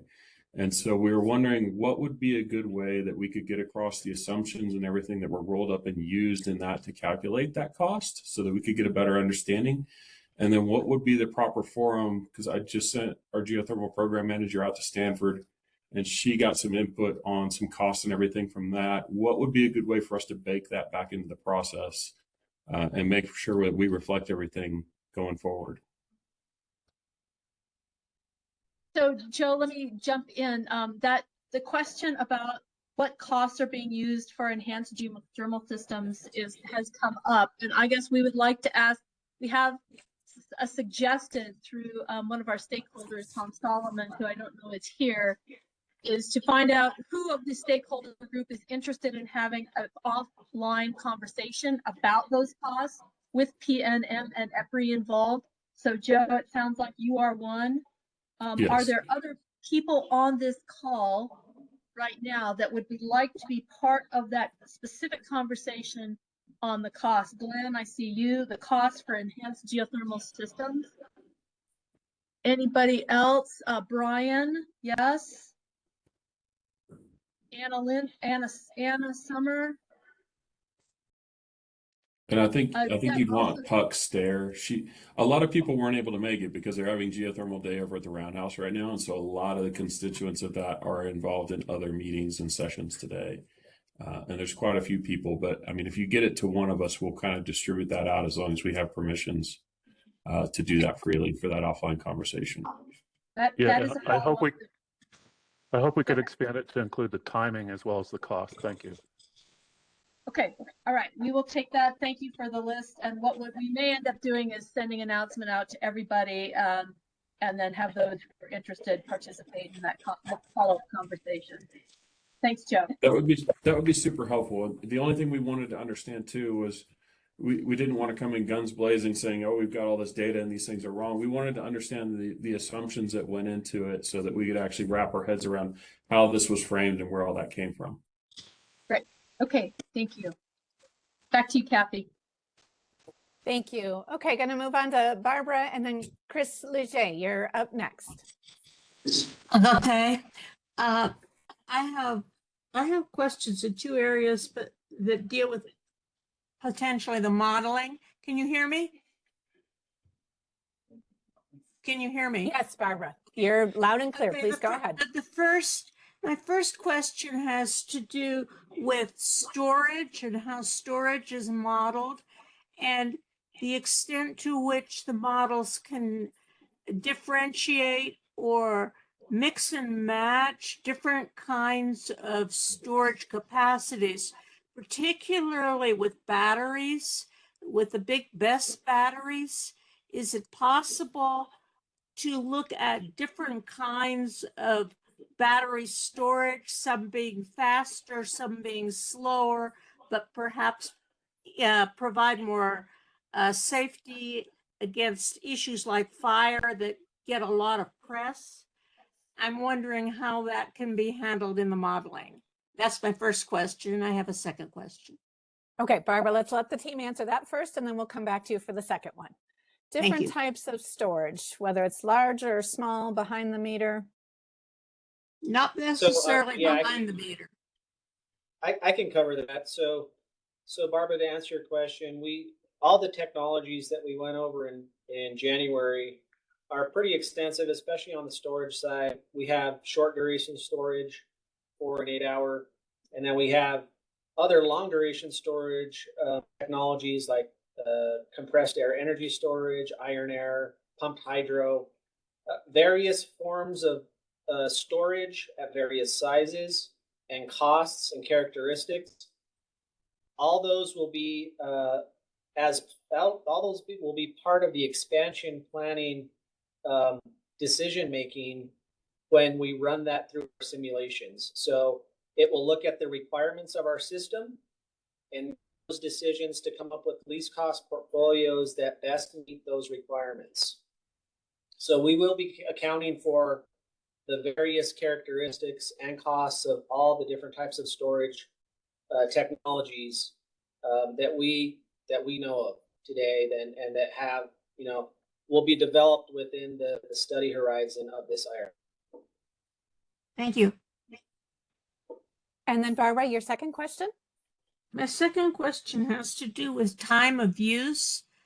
I continue to be concerned that we have a lot of dependence on AMI behind the meter data. It's not clear to me what behind the meter data is being collected, how it's really going to be used.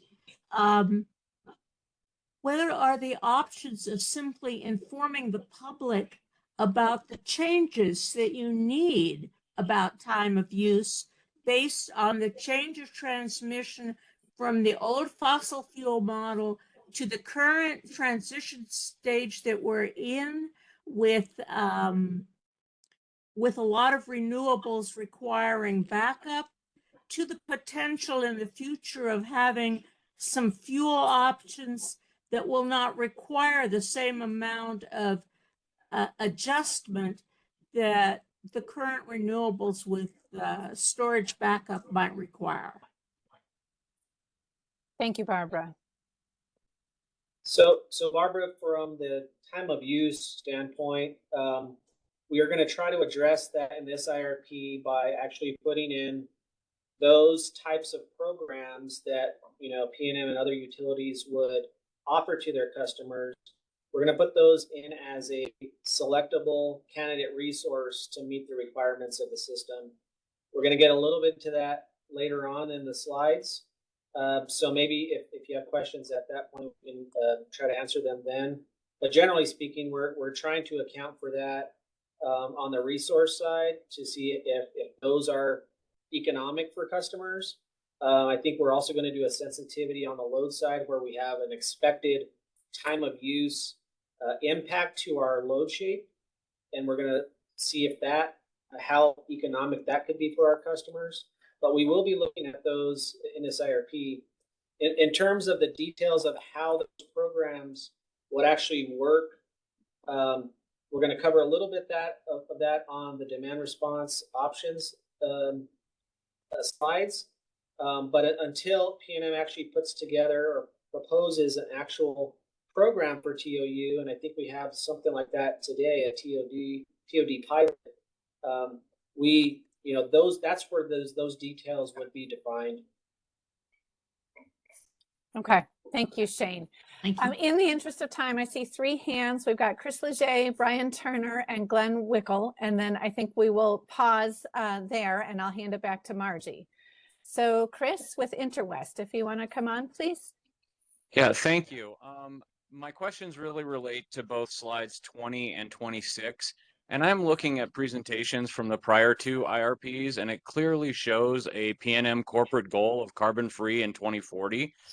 However, this presentation only shows carbon-free ETA requirements in 2045. Has PNM backed off that goal? And if so, has it been communicated anywhere publicly? Chris, I'll take that question. So the company's been looking at the affordability of the transition, and I think trying to make sure that we can get there by 2040 is still a goal. But I think realistically, from the affordability perspective, trying to crunch that amount of capital investment in that time frame is looking like it will have a detrimental impact on customer affordability. So we are trying to temper that and make sure that we're monitoring customer cost impacts along with our transition time.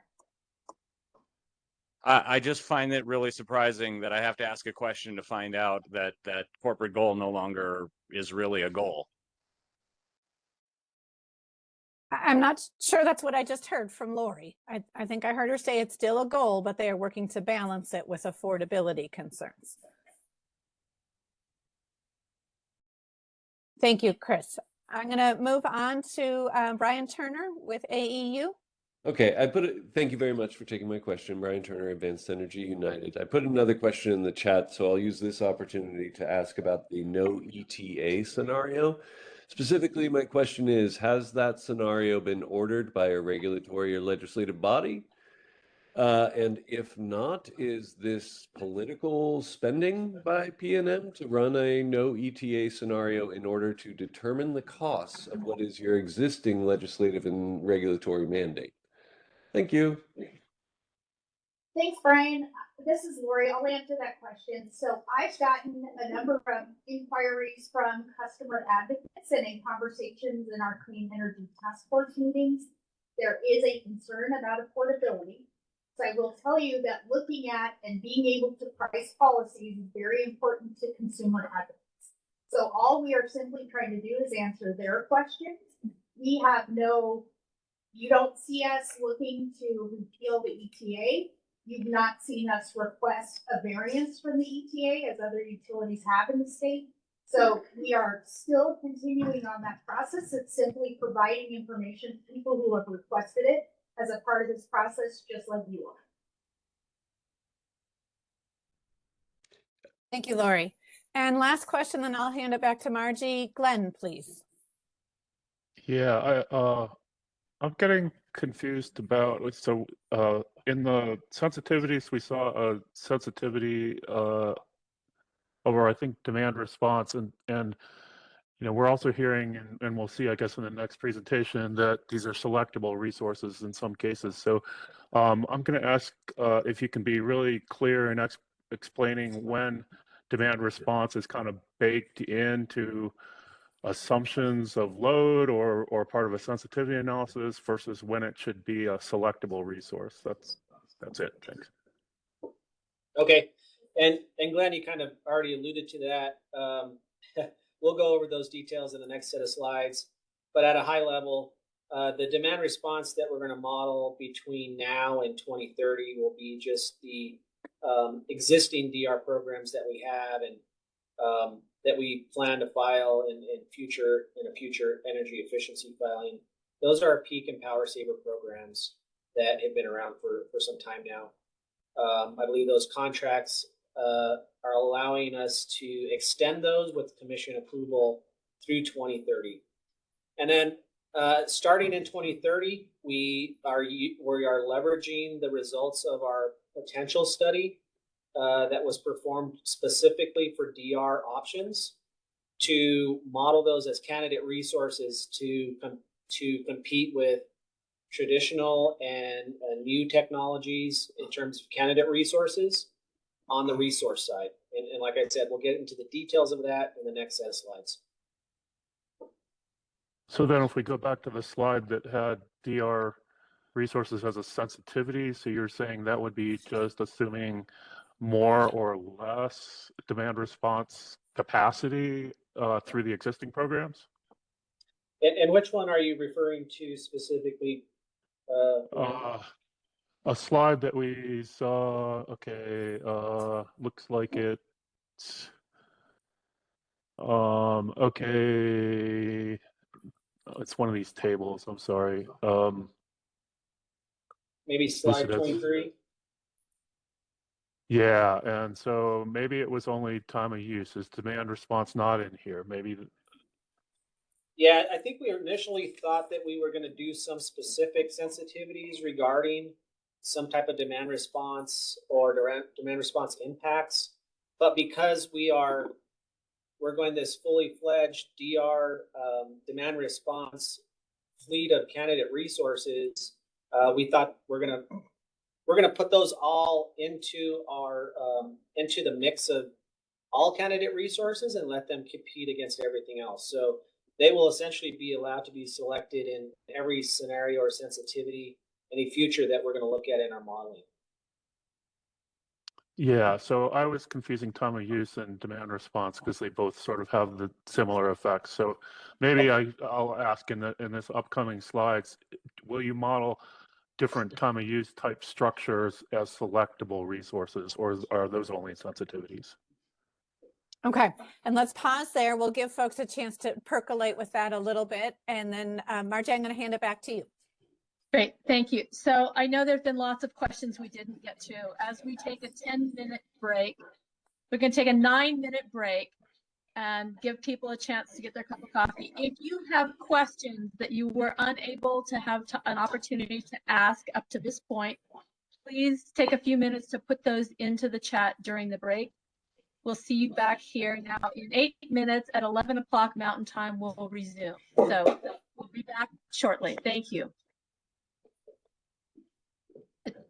And Tom, I'm going to give you a call on your cell phone. Let's have a quick chat.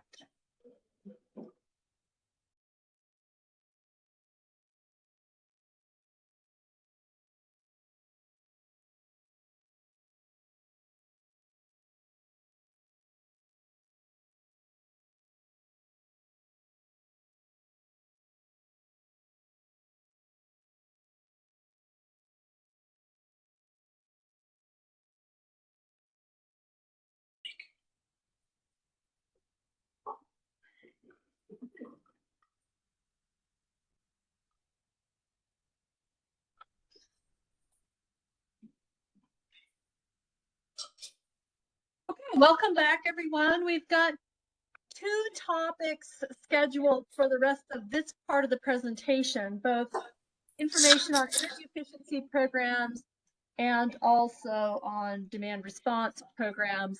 We will hear an overview of those and take some questions and answers. And what we realized is that we've been too ambitious with our agenda today. And there are many of you who are interested in talking more detail about the transmission modeling and transmission elements of this IRP. So what we would like to do, I am hearing some background noise, maybe from the conference room. I know many of you have interest in transmission, and we want to respect your time We are not going to be able to get to that part of the presentation today. So we will be scheduling some office hours in the next week to have the conversation on the slide deck that talks about transmission. What I would like right now is if anyone on the phone is interested in attending an office hour discussion on transmission, please put your name and transmission yes in the chat. We will work with those who are key to that topic and try to find a time that works best for the majority of people that are interested in transmission. So please put your transmission yes into the chat with your name at this point, because we will not get to that part of the slide deck in today's workshop. Okay, I will repeat that later on, but just wanted to be able to explore your questions on energy efficiency and demand response in this next set. And we certainly want to describe to you how you all can get access to all the modeling information. That is the last part of the workshop today. So with those announcements and change in our agenda, let me turn it over to the PNM team to talk about the next two pieces on energy efficiency and demand response. So Tom, over to you.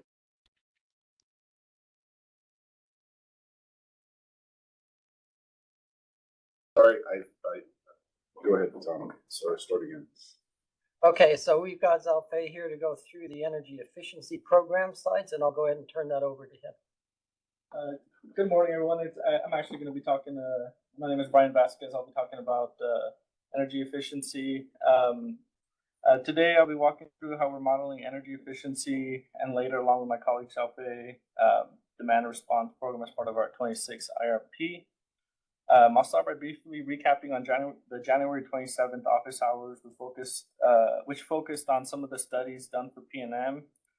ICF conducted an energy efficiency potential study to estimate achievable savings over the study horizon. From there, individual measures or technologies were aggregated into cost-based bundles. Finally, no, I'm sorry, can you go to the next slide?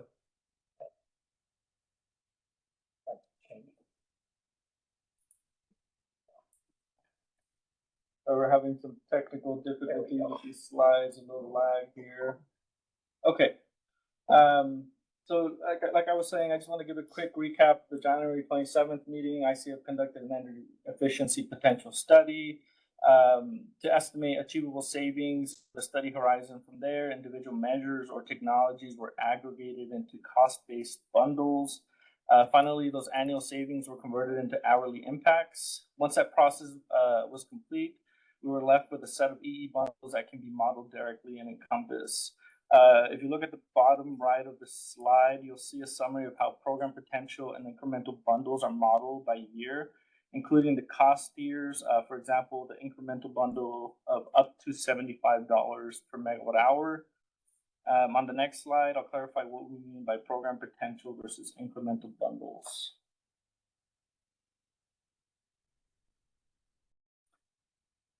So program potential, this represents the energy efficiency savings that can reasonably be achieved through existing or already planned programs during the statutory period, which is 2026 to 2030. These are programs that PNM is already running or has committed to run, and those savings are treated as part of our baseline planning assumptions. Incremental bundles, on the other hand, represent additional EE savings beyond program potential. These are not assumed up front. Instead, they are packaged into cost-based bundles that Encompass can select. This figure you see here on the left, to ensure an equal modeling treatment, we first adjust the load forecast upward to remove the impact of energy efficiency. We then model both program potential and incremental bundles as resources. This allows energy efficiency to compete directly with supply side resources in the optimization. Next slide, please. So EE programs and bundles. For the post-statutory period from 2031 and 2045, We expand to 3 cost tiers: the up to $75 per megawatt hour bundle, the $75 to $125 per megawatt hour bundle, and the over $125 per megawatt hour bundle. The bundle themselves are made up of a wide range of technologies or measures, things like electric cookers, room air conditioners, washers, dryers, refrigerators, office equipment. These measures are applied across multiple sectors, including the residential sector, the commercial sector, which can include hospitals, schools, offices, warehouses. From a modeling perspective, all of these EE bundles are treated as selectable resources and encompass. Each bundle is defined by a handful of measures, some including maximum capacity, an energy cost, an operating life, an hourly dispatch shape, which it can be represented as an hourly megawatt impact over max capacity. Next slide, please. And moving on to demand response. Now we'll shift our energy from energy efficiency to demand response. I'll start by briefly recapping again the January 27th office hours. Demand response potential forecast, which comes from the same ICF potential study. This forecast estimates the amount of demand that could be reduced during peak periods broken out by season. Then ICF translates that potential into specific demand response programs rather than modeling DR as a single generic resource. ICF breaks them out into individual program types. After that study, IRP models those programs and encompass. Each ER program is entered as a candidate resource with assumptions around availability, seasonal applicability, event duration, and hourly impact. If you focus your eyes on the bottom right table, the orange table, which shows when the programs are available and what programs are available. Some programs like Peak Saver and Power Saver are more traditional programs, are within the 26 through 2029. And then after in 2030, you can see there's some more programs such as battery energy storage, domestic hot water heater, electric vehicle TOD, to name a few, which would start in 2030. And that this approach allows Encompass to select among different demand response options based on cost effectiveness, timing, and their availability to reduce peak demand. Next slide, please. So I'm going to move quickly through some of these programs just for the sake of time and focus on just the program description and 2 key modeling assumptions. Please refer back to the slides at your leisure to go over the rest of the assumptions. So behavioral demands response, what is this? This is a program where customers receive notifications or messages during peak days encouraging small voluntary reductions in energy use. These are typically things like adjusting your thermostat slightly or washing your laundry during on-peak hours. Highlighting a couple key assumptions, this program is being modeled in the summer and winter, targeting residential customers. And our next slide, we'll talk about grid interactive water heaters. Okay, so grid interactive water heaters. This is a water heater equipped with a communication device that allows PNM to influence when the heaters run, particularly during periods of system stress. Because water heaters are inherent thermal storage units, they can be shifted without significantly impacting customer comfort. This program is modeled in the summer and winter and is affecting residential customers. And the next slide, we'll talk about Peak Saver.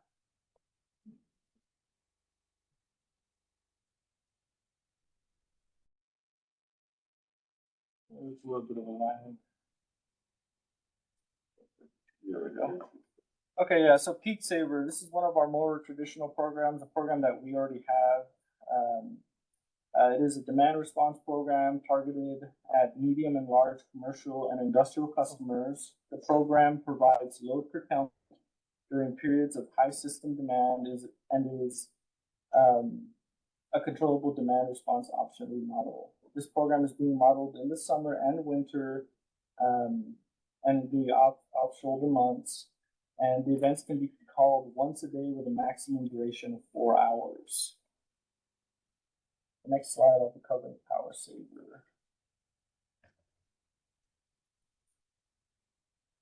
Okay. Power Saver, this is a direct load control demand response program for residential and small to medium commercial customers. The program reduces demand during peak periods by controlling air conditioning equipment or connected thermostats. This program is modeled in the summer only and can be called once a day and has a max duration of 4 hours per event. My colleague Xiaofei will now give you a brief description of the rest of our DR programs, starting with battery energy storage direct load control. Hello everyone. This is Xiaofei. I will introduce several other DR programs. First one would be the battery energy storage direct load control. In this program, utility will send the signals to residential or commercial batteries to discharge or reduce charging during the greatest threat events. Now, from this chart, we can see the potential savings for both winter and summer, and also the expected program cost. For this program, we will model it as results in campus. And this program applies for residential, commercial, and industrial customers. Next slide, please. The domestic hot water heater direct load control. So in this program, the utility will install a PLC switch on a customer's electric water heater, and this allows the utility to interrupt heating during peak hours. And we will model this demand response as a result in campus as well. And this is a residential customer only program. Next slide, please.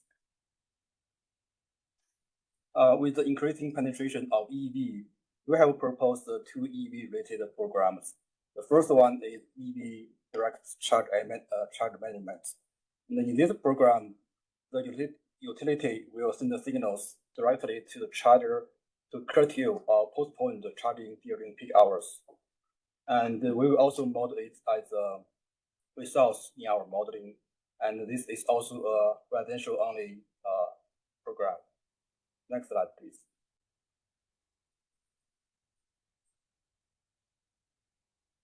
Okay. The second EV-related program is EV2D. So in this program, the EV customers will shift their charging from peak hour to off-peak hours to save money. And different with our previous ER programs, for this program, we will model it as a load modifier in campus. And this is also a residential only customer program. Next slide, please. One thing I might mention is this slide has been corrected. The graph didn't quite come out right on what was distributed, so that's why it says corrected on it. The last DR program will be the time of day rates. And in these rates, the electricity price will be higher during peak hours and lower during off-peak hours. So customers can adjust their energy consumption to save money as well. So similar to the EV2D, this program will also be modeled as a load modifier in our model. So it applies for residential, commercial, and industrial customers. Next slide, please. I think all right, so I think that covers the EE and DR slide. So we'll take questions at this point.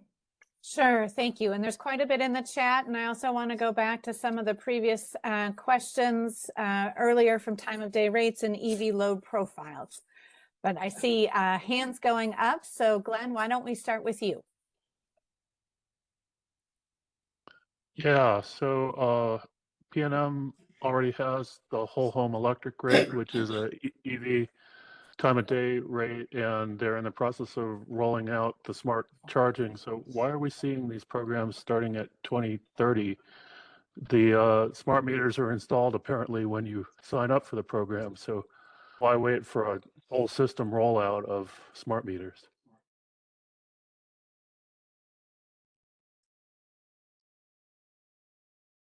I will try to answer this. from our EE department. So in 2028 PM, we will roll out AMI, and it will take, we will assume we need some time to get it ready to deploy the TUD with the programs. So that's the reason why we started the TUD program in 2013. Yeah, and just to clarify, those programs that were provided in the potential study were dependent upon AMI, with the rollout is completed till 2029. So that's one of the reasons we're starting the programs then. It just doesn't make sense to me because you're already rolling out the programs. Whole home EV already exists with smart meters. Okay, thank you, Glenn. And I know there's been some other questions on that in the chat. Anna Linden, I think, also had a similar question. I'm going to move to Barbara, and then Brian Turner, you're up after Barbara. Oh, Barbara, you dropped your hand, I think. No, I'm there. Okay, go ahead. Yes. I really want to continue this discussion about time of use, because I'm very concerned that dependence on smart meters also depends, as was shown in slides 37 and 38, for example, behavioral change. But just putting a smart meter in doesn't necessarily create behavioral change. And there's a lot of communication that doesn't happen. And it's possible that even just communicating need could create behavioral change regardless of smart meters. And I don't know that that's part of what the IRP can model at this time, but it seems to me really important that we look outside and get that information about how much people will actually adjust just because the smart meter shows up at their house. Thank you, Barbara. Yep, a recognition of some of the communication that needs to go with a TOU rollout. Barbara, I also see in the chat you're offering if others are interested in further exploring. So if that's the case, you might respond to Barbara in the chat to initiate that. I'm going to move on to Brian Turner, and then Anna Summer, you're up next. Thank you. Great, thank you, Brian Turner, Advanced Energy United. I did put a few questions in the chat. Instead of repeating those, I'll ask kind of a global question. I would love to see the details of this potential study. The presentation here is pretty good, and having the slides, but really need to dive into the assumptions and details. The projections of the availability of responsive devices seem rather comically low, and want to understand what's going on there. As an aside, our organization represents a lot of manufacturers and retailers of these kind of devices, which are taking off, and we would expect to see a lot deeper penetration. And if they're not being leveraged for demand response and virtual power plants, then something is dramatically wrong. So, global question, can we dive into the details of this potential study, please? Yeah. So Brian, I don't. Go ahead. I was just going to ask if you were aware of the January 27th office hours. Our ICF presented went over. I reviewed the slides after the fact. What I'd like to see is, does there exist a 100, 200 page report? That's what I'm looking for. I'm the nerdy type, loves to dive into the pages. So Yeah, Brian, it's Brian, in the chat report there. is also out there. Sorry, Kathy, the report is also out there that supports the presentation that was provided. So that's there to actually detail the assumptions that went into that study. In addition, we have the report out there on the GridWorks website. I'd recommend you probably listen to that as well, because there were questions about the potential study. But to Tom's okay, very good. I appreciate that. We went into detail on this at the end of January. And Brian, just to follow up, the link there is in the chat for you for the full study. And as Shane referenced, it's also on the GridWorks website. Got it. Thank you. Okay. I'm going to go back. Anna Summer, please. Thank you. This is Anna Summer from Energy Futures Group. I have a couple questions. One is, would we be able to see the work papers that you're using to bundle measures and the manner in which you calculate costs? Will that be something that will be supplied through your data sharing site? We can talk to the ICF team and see if they'll allow us to share that data if it isn't already out there. Sorry, say that last sentence again. We'll talk to the ICF team to see if we are able to put out the data that we used in order to populate Encompass for the EE bundles. Okay, that would be great. Thank you. And then the other question I had was, you offered some sample measures in your slide that described how you're bundling the energy efficiency measures. And some of the measures that you mentioned were, for example, electric cookers, which makes me think that there might be some electrification measures that are included in the bundles. Can you clarify whether that's the case or not? Yes, electric cooker. Let me see. Give me 1 second. I just want to see what exact word I used here. I think that was mainly towards electric stovetops. Sorry if is that what you mean by electric cookers? That's what it said on the slide. Yeah, so electric stovetop, so just like the stove you have at home that runs on electricity rather than gas. So it's not a fuel switching measure. It's a enhancement of an existing electric stovetop. Yeah, just a more efficient electric stovetop. Okay, gotcha. Great. Thank you.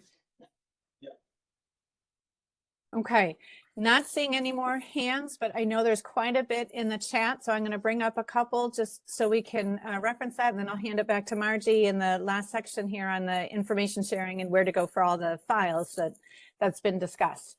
This is a kind of a repeat of a previous question, but I do want to just hit this, as several folks have asked. Following up, since PNM is implementing the AMI meters, the smart meters through grid modernization, why are whole home EV rates not factored into later years of the forecast?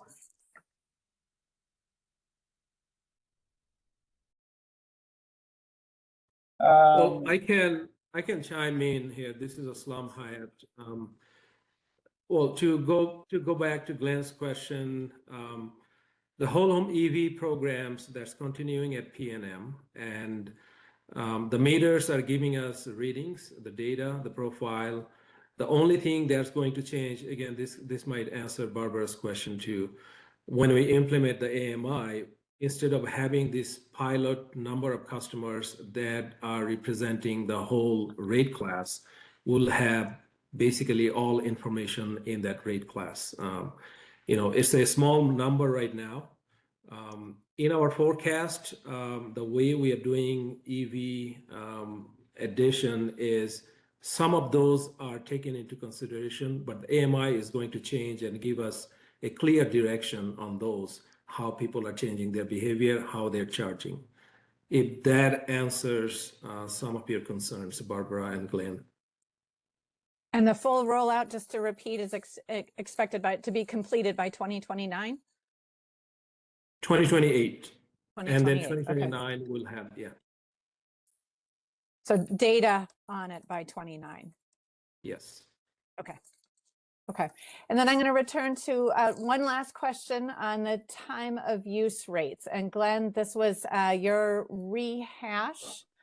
I see TOU as a sensitivity, but there are various ways to define such a tariff. Does it make sense to make a range of TOU options selectable as resources that provide peak demand reduction?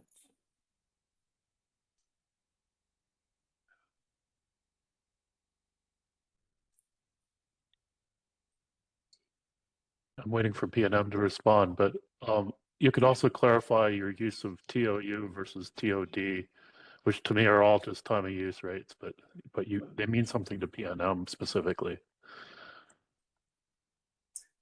Yeah, so we do have currently programs we call TOU, They're fairly generic. There's very little participation in them. The TOD rate is one that is being developed and will be rolled out later. It'll target more of the high demand, the periods where we're forced to do the most resource planning for, the high risk hours, and it will have pretty different characteristics from today's current TOU rate, which is outdated. It doesn't really target customers' usage in the manner that we need today. And to me, basically, the difference between TOU and TOD isn't really, I think those terms are fairly interchangeable, but the programs planned starting in 29 are going to be quite a bit different than what's in place today.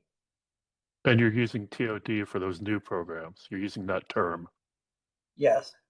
Okay. And so, Tom, just to follow there, if folks wanted to be involved in the development of that TOD rate, is that done, or is there a process for that? I would think that has to be filed like any rate would at the PRC, so that allows for a process to be involved with it. Okay. And do you have a timeline? Do you expect that next year, or is that still a ways out? I don't know what the timeline is myself, but we can certainly check up on that question and get back on it. Okay. Okay, thank you. So just to reiterate where Margie started this morning, specific rate designs, components of time of day versus time of use, all of that is going to happen in probably a rate case or a stakeholder work in rate design. So that's not the focus in this resource planning process. Glenn, do you have one follow-up question? And then I am going to hand it back. I know lots of people want to know where to go for information, so we want to make sure we address those before the end of the session today. Briefly, Yeah, Glenn. sure. Aslan's answer wasn't perfectly clear to me, but what I think I heard was that the whole home electric rate, which has smart meters, has allowed you to collect data on that subset of your rate. And for some reason, you think that you need to have data from the entire rate class to move forward. I don't understand the reason, but that's what you said, right? Absolutely. Well, I mean, so by implementing AMI, right now, let's say, 1% of those data collection is happening for that rate group. And we are using that information to essentially forecast in the future. What AMI is going to allow us to do is a clear indication of the customer behavior change and how the load shifts through using those data. So that's what AMI is going to do. Is that? Yeah, I is guess that what you're in asking? statistics, you would use the term control group, and you don't have the control group. Right now, yes. Right now. Okay. Yeah. Thank Good. you. Thank you. Appreciate that clarification. And I want to acknowledge Tom. I see one last hand up, and I know there's been some WebEx difficulties. So Tom, if you could be brief, I know you're just joining us, and apologies for the struggle to get in here, but go ahead and ask your question, and then we will turn to Margie and the remainder.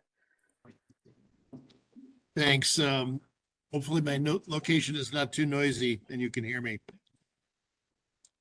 My request is to have a formal process to revisit the cost assumption for CapEx investment required to generate a kilowatt of enhanced geothermal power in the 2033 timeframe that was provided in workshop number 2. That number is $15,700 per kilowatt, which per most of the members of the geothermal working group in New Mexico is at least twice too high based on recent improvements in drilling speeds, drilling costs, which have come down dramatically. And we'd like an opportunity to provide that data and ask whoever came up with EPRI's cost number on that 15,700 number to show their work and their assumptions, and we can compare work and assumptions and maybe come up with the best data. So I will schedule a meeting of interested parties. If they put their email in the chat, I'll capture that and work with folks to find a time that works. Thank you. Thank you, Tom. We heard the same request from Joe Chandler at MNerd. And so I think that ball has already started. We have several folks in the chat who have indicated interest. So we will Very go good. So ahead and maybe Joe has already captured some of those Yes. names previously. Okay, yeah, thank you. yeah, and we will as well. And we will circle back to make sure that that happens. Thank Okay, you. appreciate that. Thank Yeah, you. thanks- All right, thanks, Tom. Margie. Yeah, thank you, Tom, for offering that. And we do have several names of folks who would like to be involved in that geothermal cost conversation. So we'll circle back with you directly on those names. Thank Will you. do, I'd like. will do. Okay, great. So many of you have been asking about how to get access to information regarding modeling. And so, Tom, let me turn it back over to you to describe this process, explain where people can get the forms to request access, and then we'll answer questions about that as well. So Tom, back over to you. All right, so we have gone ahead and set up the means to get data and have some data that was put out there.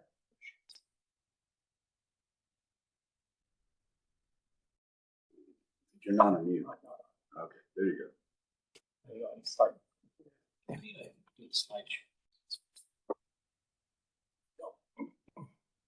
All right. So basically, GridWorks should have sent out a form to the registered stakeholders that they can complete and send back to PNM at irp@pnm.com. The form does for access to what we're calling public data just needs to be checked that you want access to the public data. On the form, there's also checkboxes for indicating you want access to confidential data, which will consist of primarily the database for the Encompass model runs. That database is in a format, it's in Excel spreadsheets, but the database itself is proprietary and people will need to sign an NDA to have access to that. The NDA, the form can be just sent back to us. The NDA will need to be signed and scanned and then emailed back.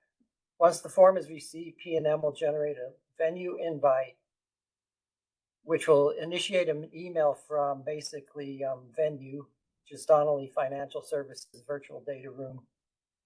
It'll be from the email address you see shown there, Venue's Client Services. And so you would be on the watch out for that after you send your form in. We should be able to get most of your requests turned around within a day or two so that you get that email pretty quickly. You'll complete the instructions on the venue invite to create a password if you have not been a previous user. Once you complete the registration, use the links to access the file sharing site. And George will give you a quick overview of what you'll see when you try to register there in a minute. If you're a previous user of Venue, you don't really need to re-register, but you might have to go through a process to reset your password if you don't remember what it is.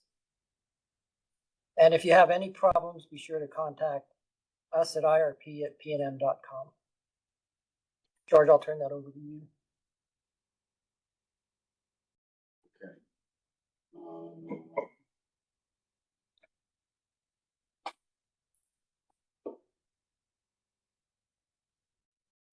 So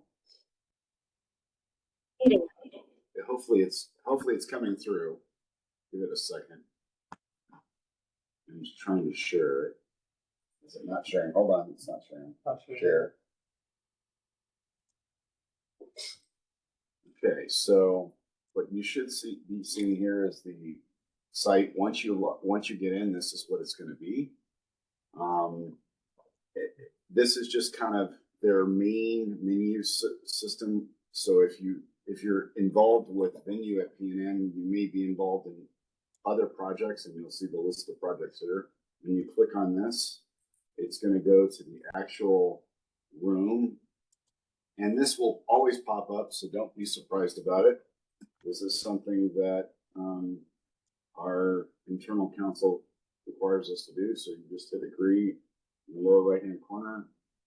The progress bar will think about it for a second, and then it will bring you right into the data room. And so here's the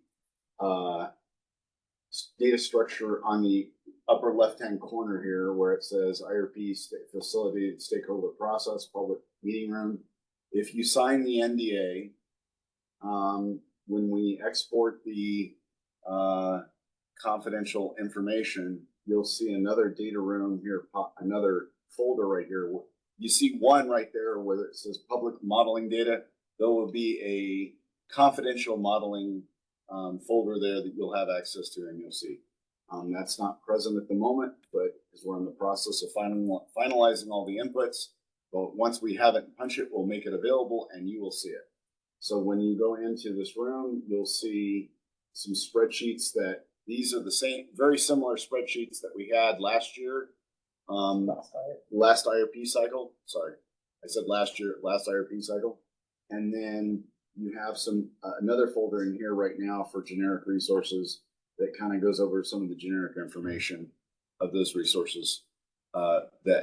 So we heard some questions earlier today about you know, how did the data sheets, are some of the data sheets in there for some of the generic resources? Yeah, all three sheets for low, mid, and high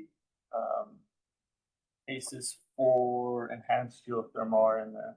So the gentleman that asked about geothermal, some of the background data on geothermal is in this directory, as well as wind, and you can see it on the screen there.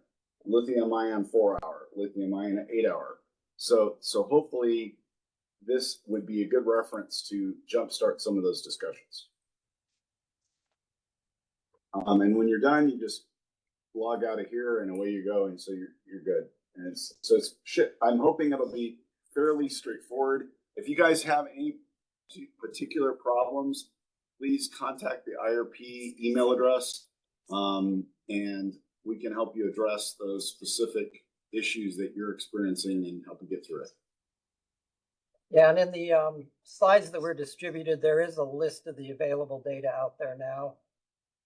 It's on those 3 slides that list the what's in the 3 different files that are out there. If you need the form to make a request, please contact GridWorks and they can send you the form. So Tom, let me add, would you please go ahead and show slide number 70? Okay. If you would, while you're pulling that up, let me just say that the instructions for accessing data and the form to request it and the non-disclosure agreement, the confidentiality agreement, are all on the GridWorks website. We put the links into the chat so you can get any of those forms there. Deb also did mail those out, but at this point you can go to the GridWorks site to download those. And Tom, maybe you can review the materials on slide 70 and 71 so people know what you're intending to put in there in case there are questions. Okay, so this includes basically the different resource data. Mostly, a lot of it's on existing resources that we have to update periodically, the variable O&M, certain fixed O&M values that get used in the model to figure out the revenue requirements. So the nuclear and coal is going to focus on those technologies. The fuel cost for the nuclear and coal is next. Fixed O&M and natural gas the fixed O&M is in that 3rd item there for the different existing plants. Natural gas has the parameters we're modeling for that. Same for solar that is existing. Basically, all of those first tabs are providing the data we have in the model for existing facilities. And then the tabs probably of somewhat more interest because they provide what we will be including as selectable options later on in the new resource option data. The fixed O&M that goes along with new resources and information on the CapEx that would be in there for those. There is a diagram of the zonal model used in the zonal compass runs that kind of shows the zones that we put together and the transfer capability to other parts of our system. The model is fairly simplistic, but it also includes our transfer capability that gets used in the capital or in the model for access to markets. There's information on the EE bundle characteristics in this in one of the tabs on that spreadsheet. Some of that's was shown in the presentation today, and the same for demand response. And transmission adders is an area we're still doing a little bit of work on, but gives you an idea of some of the interconnection cost considerations we have and the cost of the sensitivity projects we have out there.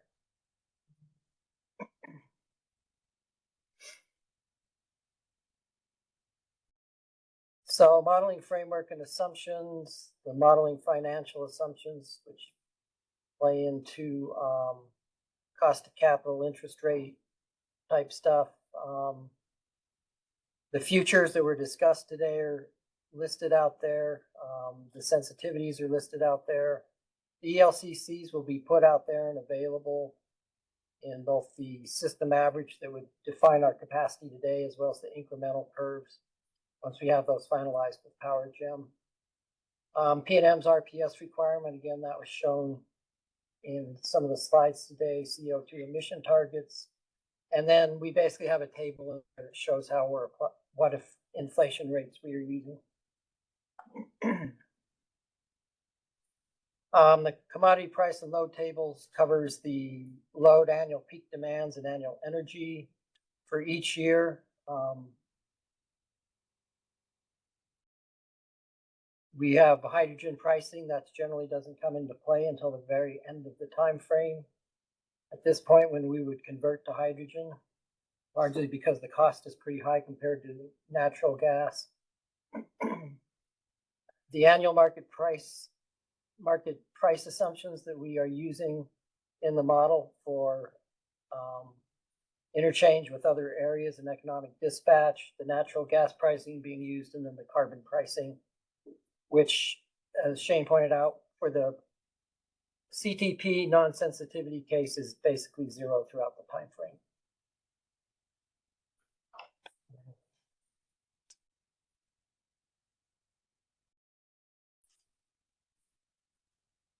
So I think that's pretty much what we have on the data being shared.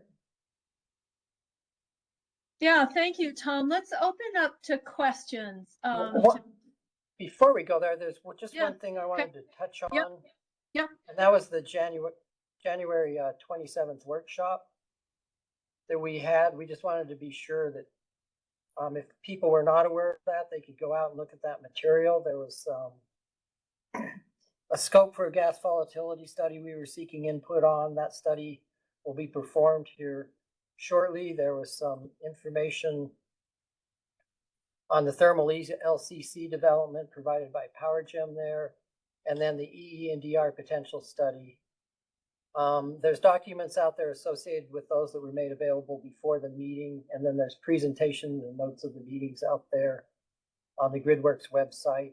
We just wanted to make sure people got their comments in on those, and if you haven't already provided them, you can enter them in the chat today.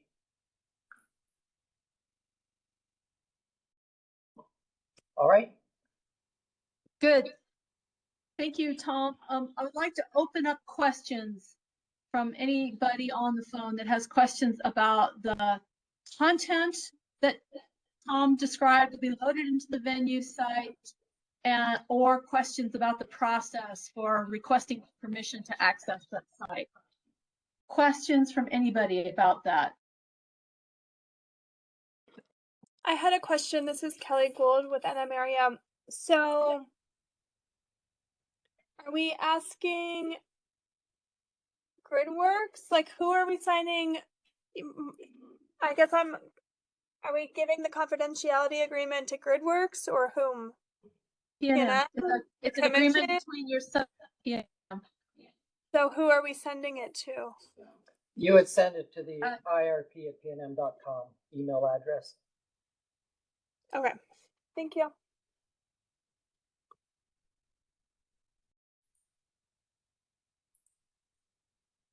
Other questions about that process? This is Anna Summer. I have a couple clarification questions. Yeah.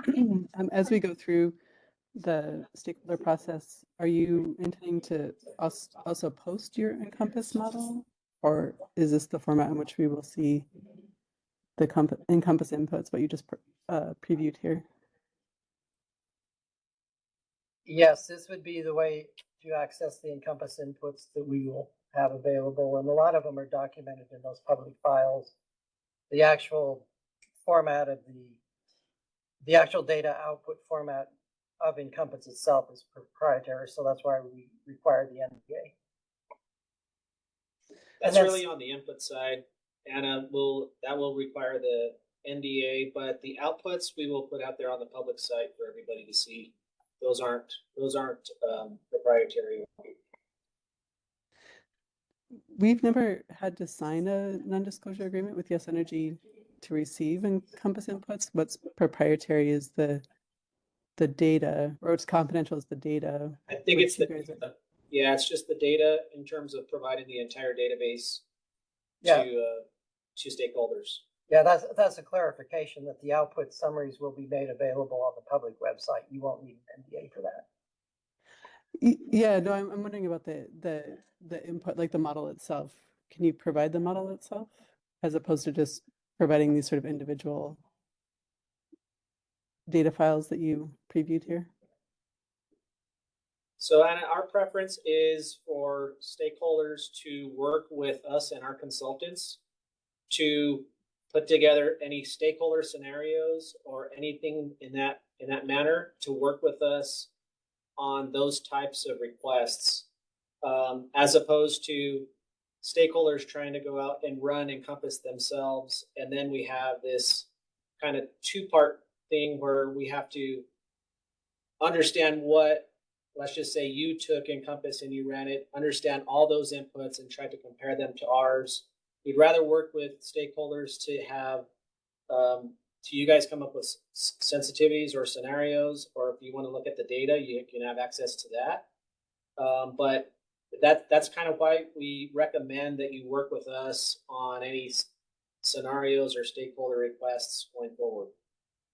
Okay, and would that be part of the stakeholder process or after the IRP is filed here? That'll be part of the stakeholder process, and we're going to talk in detail about that in the next meeting. Okay. We kind of give you guys a flavor of what the base case results look like. Mm-hmm. Okay. I had a similar question about Servum. So that we also license Servum so we could load the BOC file into our model and look at it, which, as far as I know, is the only way to do that. It's not like Encompass where the data is in Excel format and anybody can look at it. So I'm wondering if there's a way that we can get your BOC file and be able to look at what you're assuming in Servum. Yeah, we weren't planning on providing Servum input files, but we're going to go back and talk to PowerJam about that, and we'll get back to you on sharing that type of information. Okay. Thanks, Shane. I think Anna Mary was asking about that as well, so we'll let both of you know about that.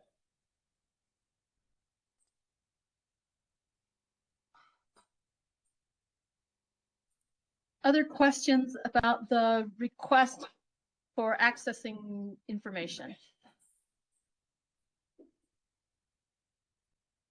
We have not put a date deadline on those requests. Please get those in as soon as possible if you would like to see information, but there's not a hard and fast deadline. Obviously, as modeling gets underway and then is completed, that you may still want access to the results and whatnot, but please get those in to PNM as soon as possible. And that way, if you have questions, email that IRP@PNM email address and the team will be able to support and respond. Hey, Mark, you have my hand up. I think somebody else does as well. Hold on, please. Anna Linden, did you have a question? I see. Okay. No, I don't have a question. I just want to say that if PNM is planning on providing a file, subject, of course, to your confidentiality concerns, that anyone should have the ability to access that file who is part of the stakeholder group without having to specifically ask for it. So, because I know that not everyone has the same staff who can attend all of these meetings, and I don't want anyone from any stakeholder group to miss out on not raising their hand at the right split second moment to get access to a file. Right. So the process is anybody who wants to get access to these files needs to fill out the form to say, I want the information, and because it that is the process, Anna Linden. So, and we'll make sure that Yes. that's put into the summary. I understand the process for accessing the venue site and for signing the confidentiality agreement. That's not what I'm discussing. What I'm trying to emphasize is Ms. Summer and Ms. Gould were talking about SERVM files. And while WRA does not have their own copy of SERVM, we could, and some other people I'm sure could. And I would like, just as a policy, for if PNM is going to provide a file to one party upon that party's request, that file is made available to all parties, subject to its confidentiality and to those parties having followed the process you outlined. Gotcha. Okay, but so we will make sure that that is the case. The two that requested, there's particular access to software, the model that PNM has to look into how much that can be shared. But yes, I hear your request. Thank you for clarifying. Any other questions about this process? Yes, go ahead, Glenn. Yeah, so for those of us who have modeling experience, presumably the data files there should be obvious to us and what they mean. If there's anything that's not absolutely clear, then is there a process for asking questions about the data so that we can understand it in full? Yes, I would send questions that are specific to the data to PNM at the IRP.com website. Okay, thanks. Great. Thanks for the Let me question. put that email address into the chat so everyone has access to it.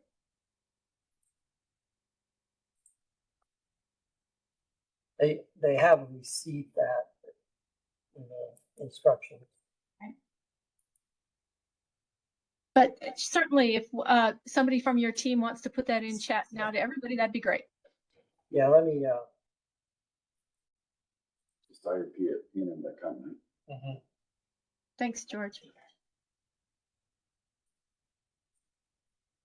Okay, so that email address is in George mail. Just put it into the chat. Thank you.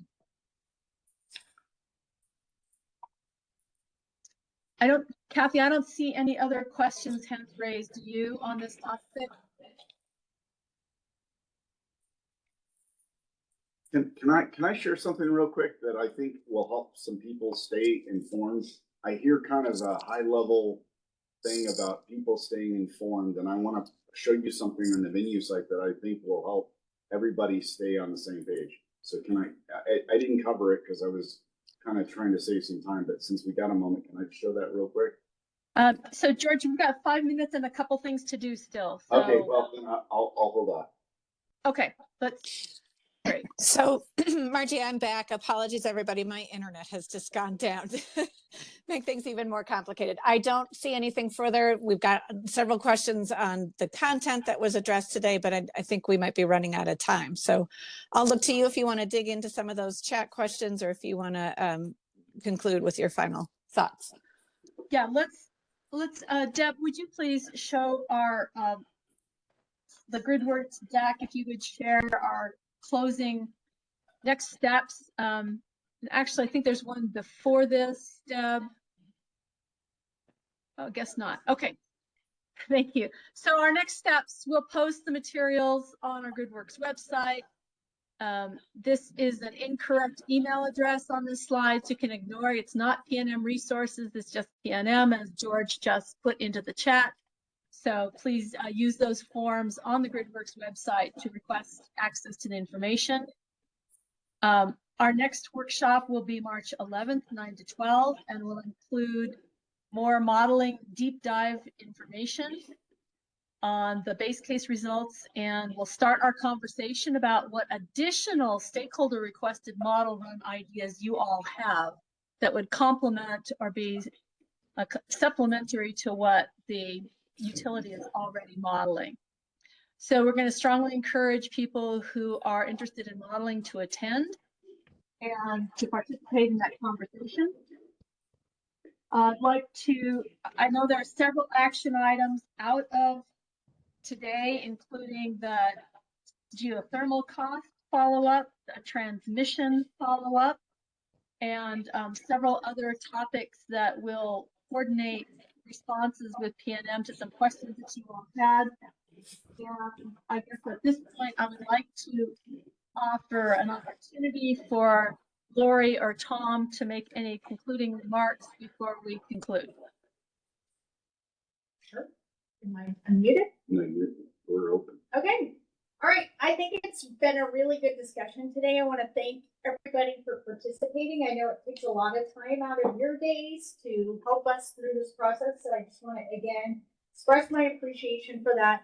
I think there'll be some really good information coming through the stakeholder processes, the modeling, that kind of thing. And this process is intended to be transparent, to make sure that you have an opportunity to request modeling runs, assumptions that you think are valid and you'd like to see to supplement our information.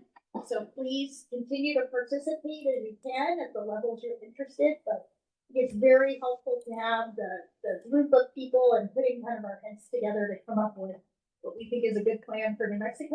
So just want to say thank you. And thanks to GridWorks and PNM folks for all the information you put. Great. Thank you, Laura and Tom and the whole PNM team. We are going to leave the chat open for a few more minutes as in case people have other things they want to put in as a request for updating the calendar invitation for the next meeting. Thanks, Anna. We'll do that. Just a note to everyone. We have switched to WebEx as our platform for future meetings. So hopefully we'll only be sending you one link for that. And please, if you have questions about operating it, PNM, could you mute your room for a moment? I'm going to mute you. If you have questions about accessing WebEx or any problems you've had, please let Deb Shields know and we'll work through that. With that, thank you so much for your participation, your tolerance for a lot of content and a lot of discussion, and we will be following up with you shortly to schedule those two conversations on geothermal costs and on transmission. And thank you very much. We hope you have a great day and we'll see you next time. Thank you.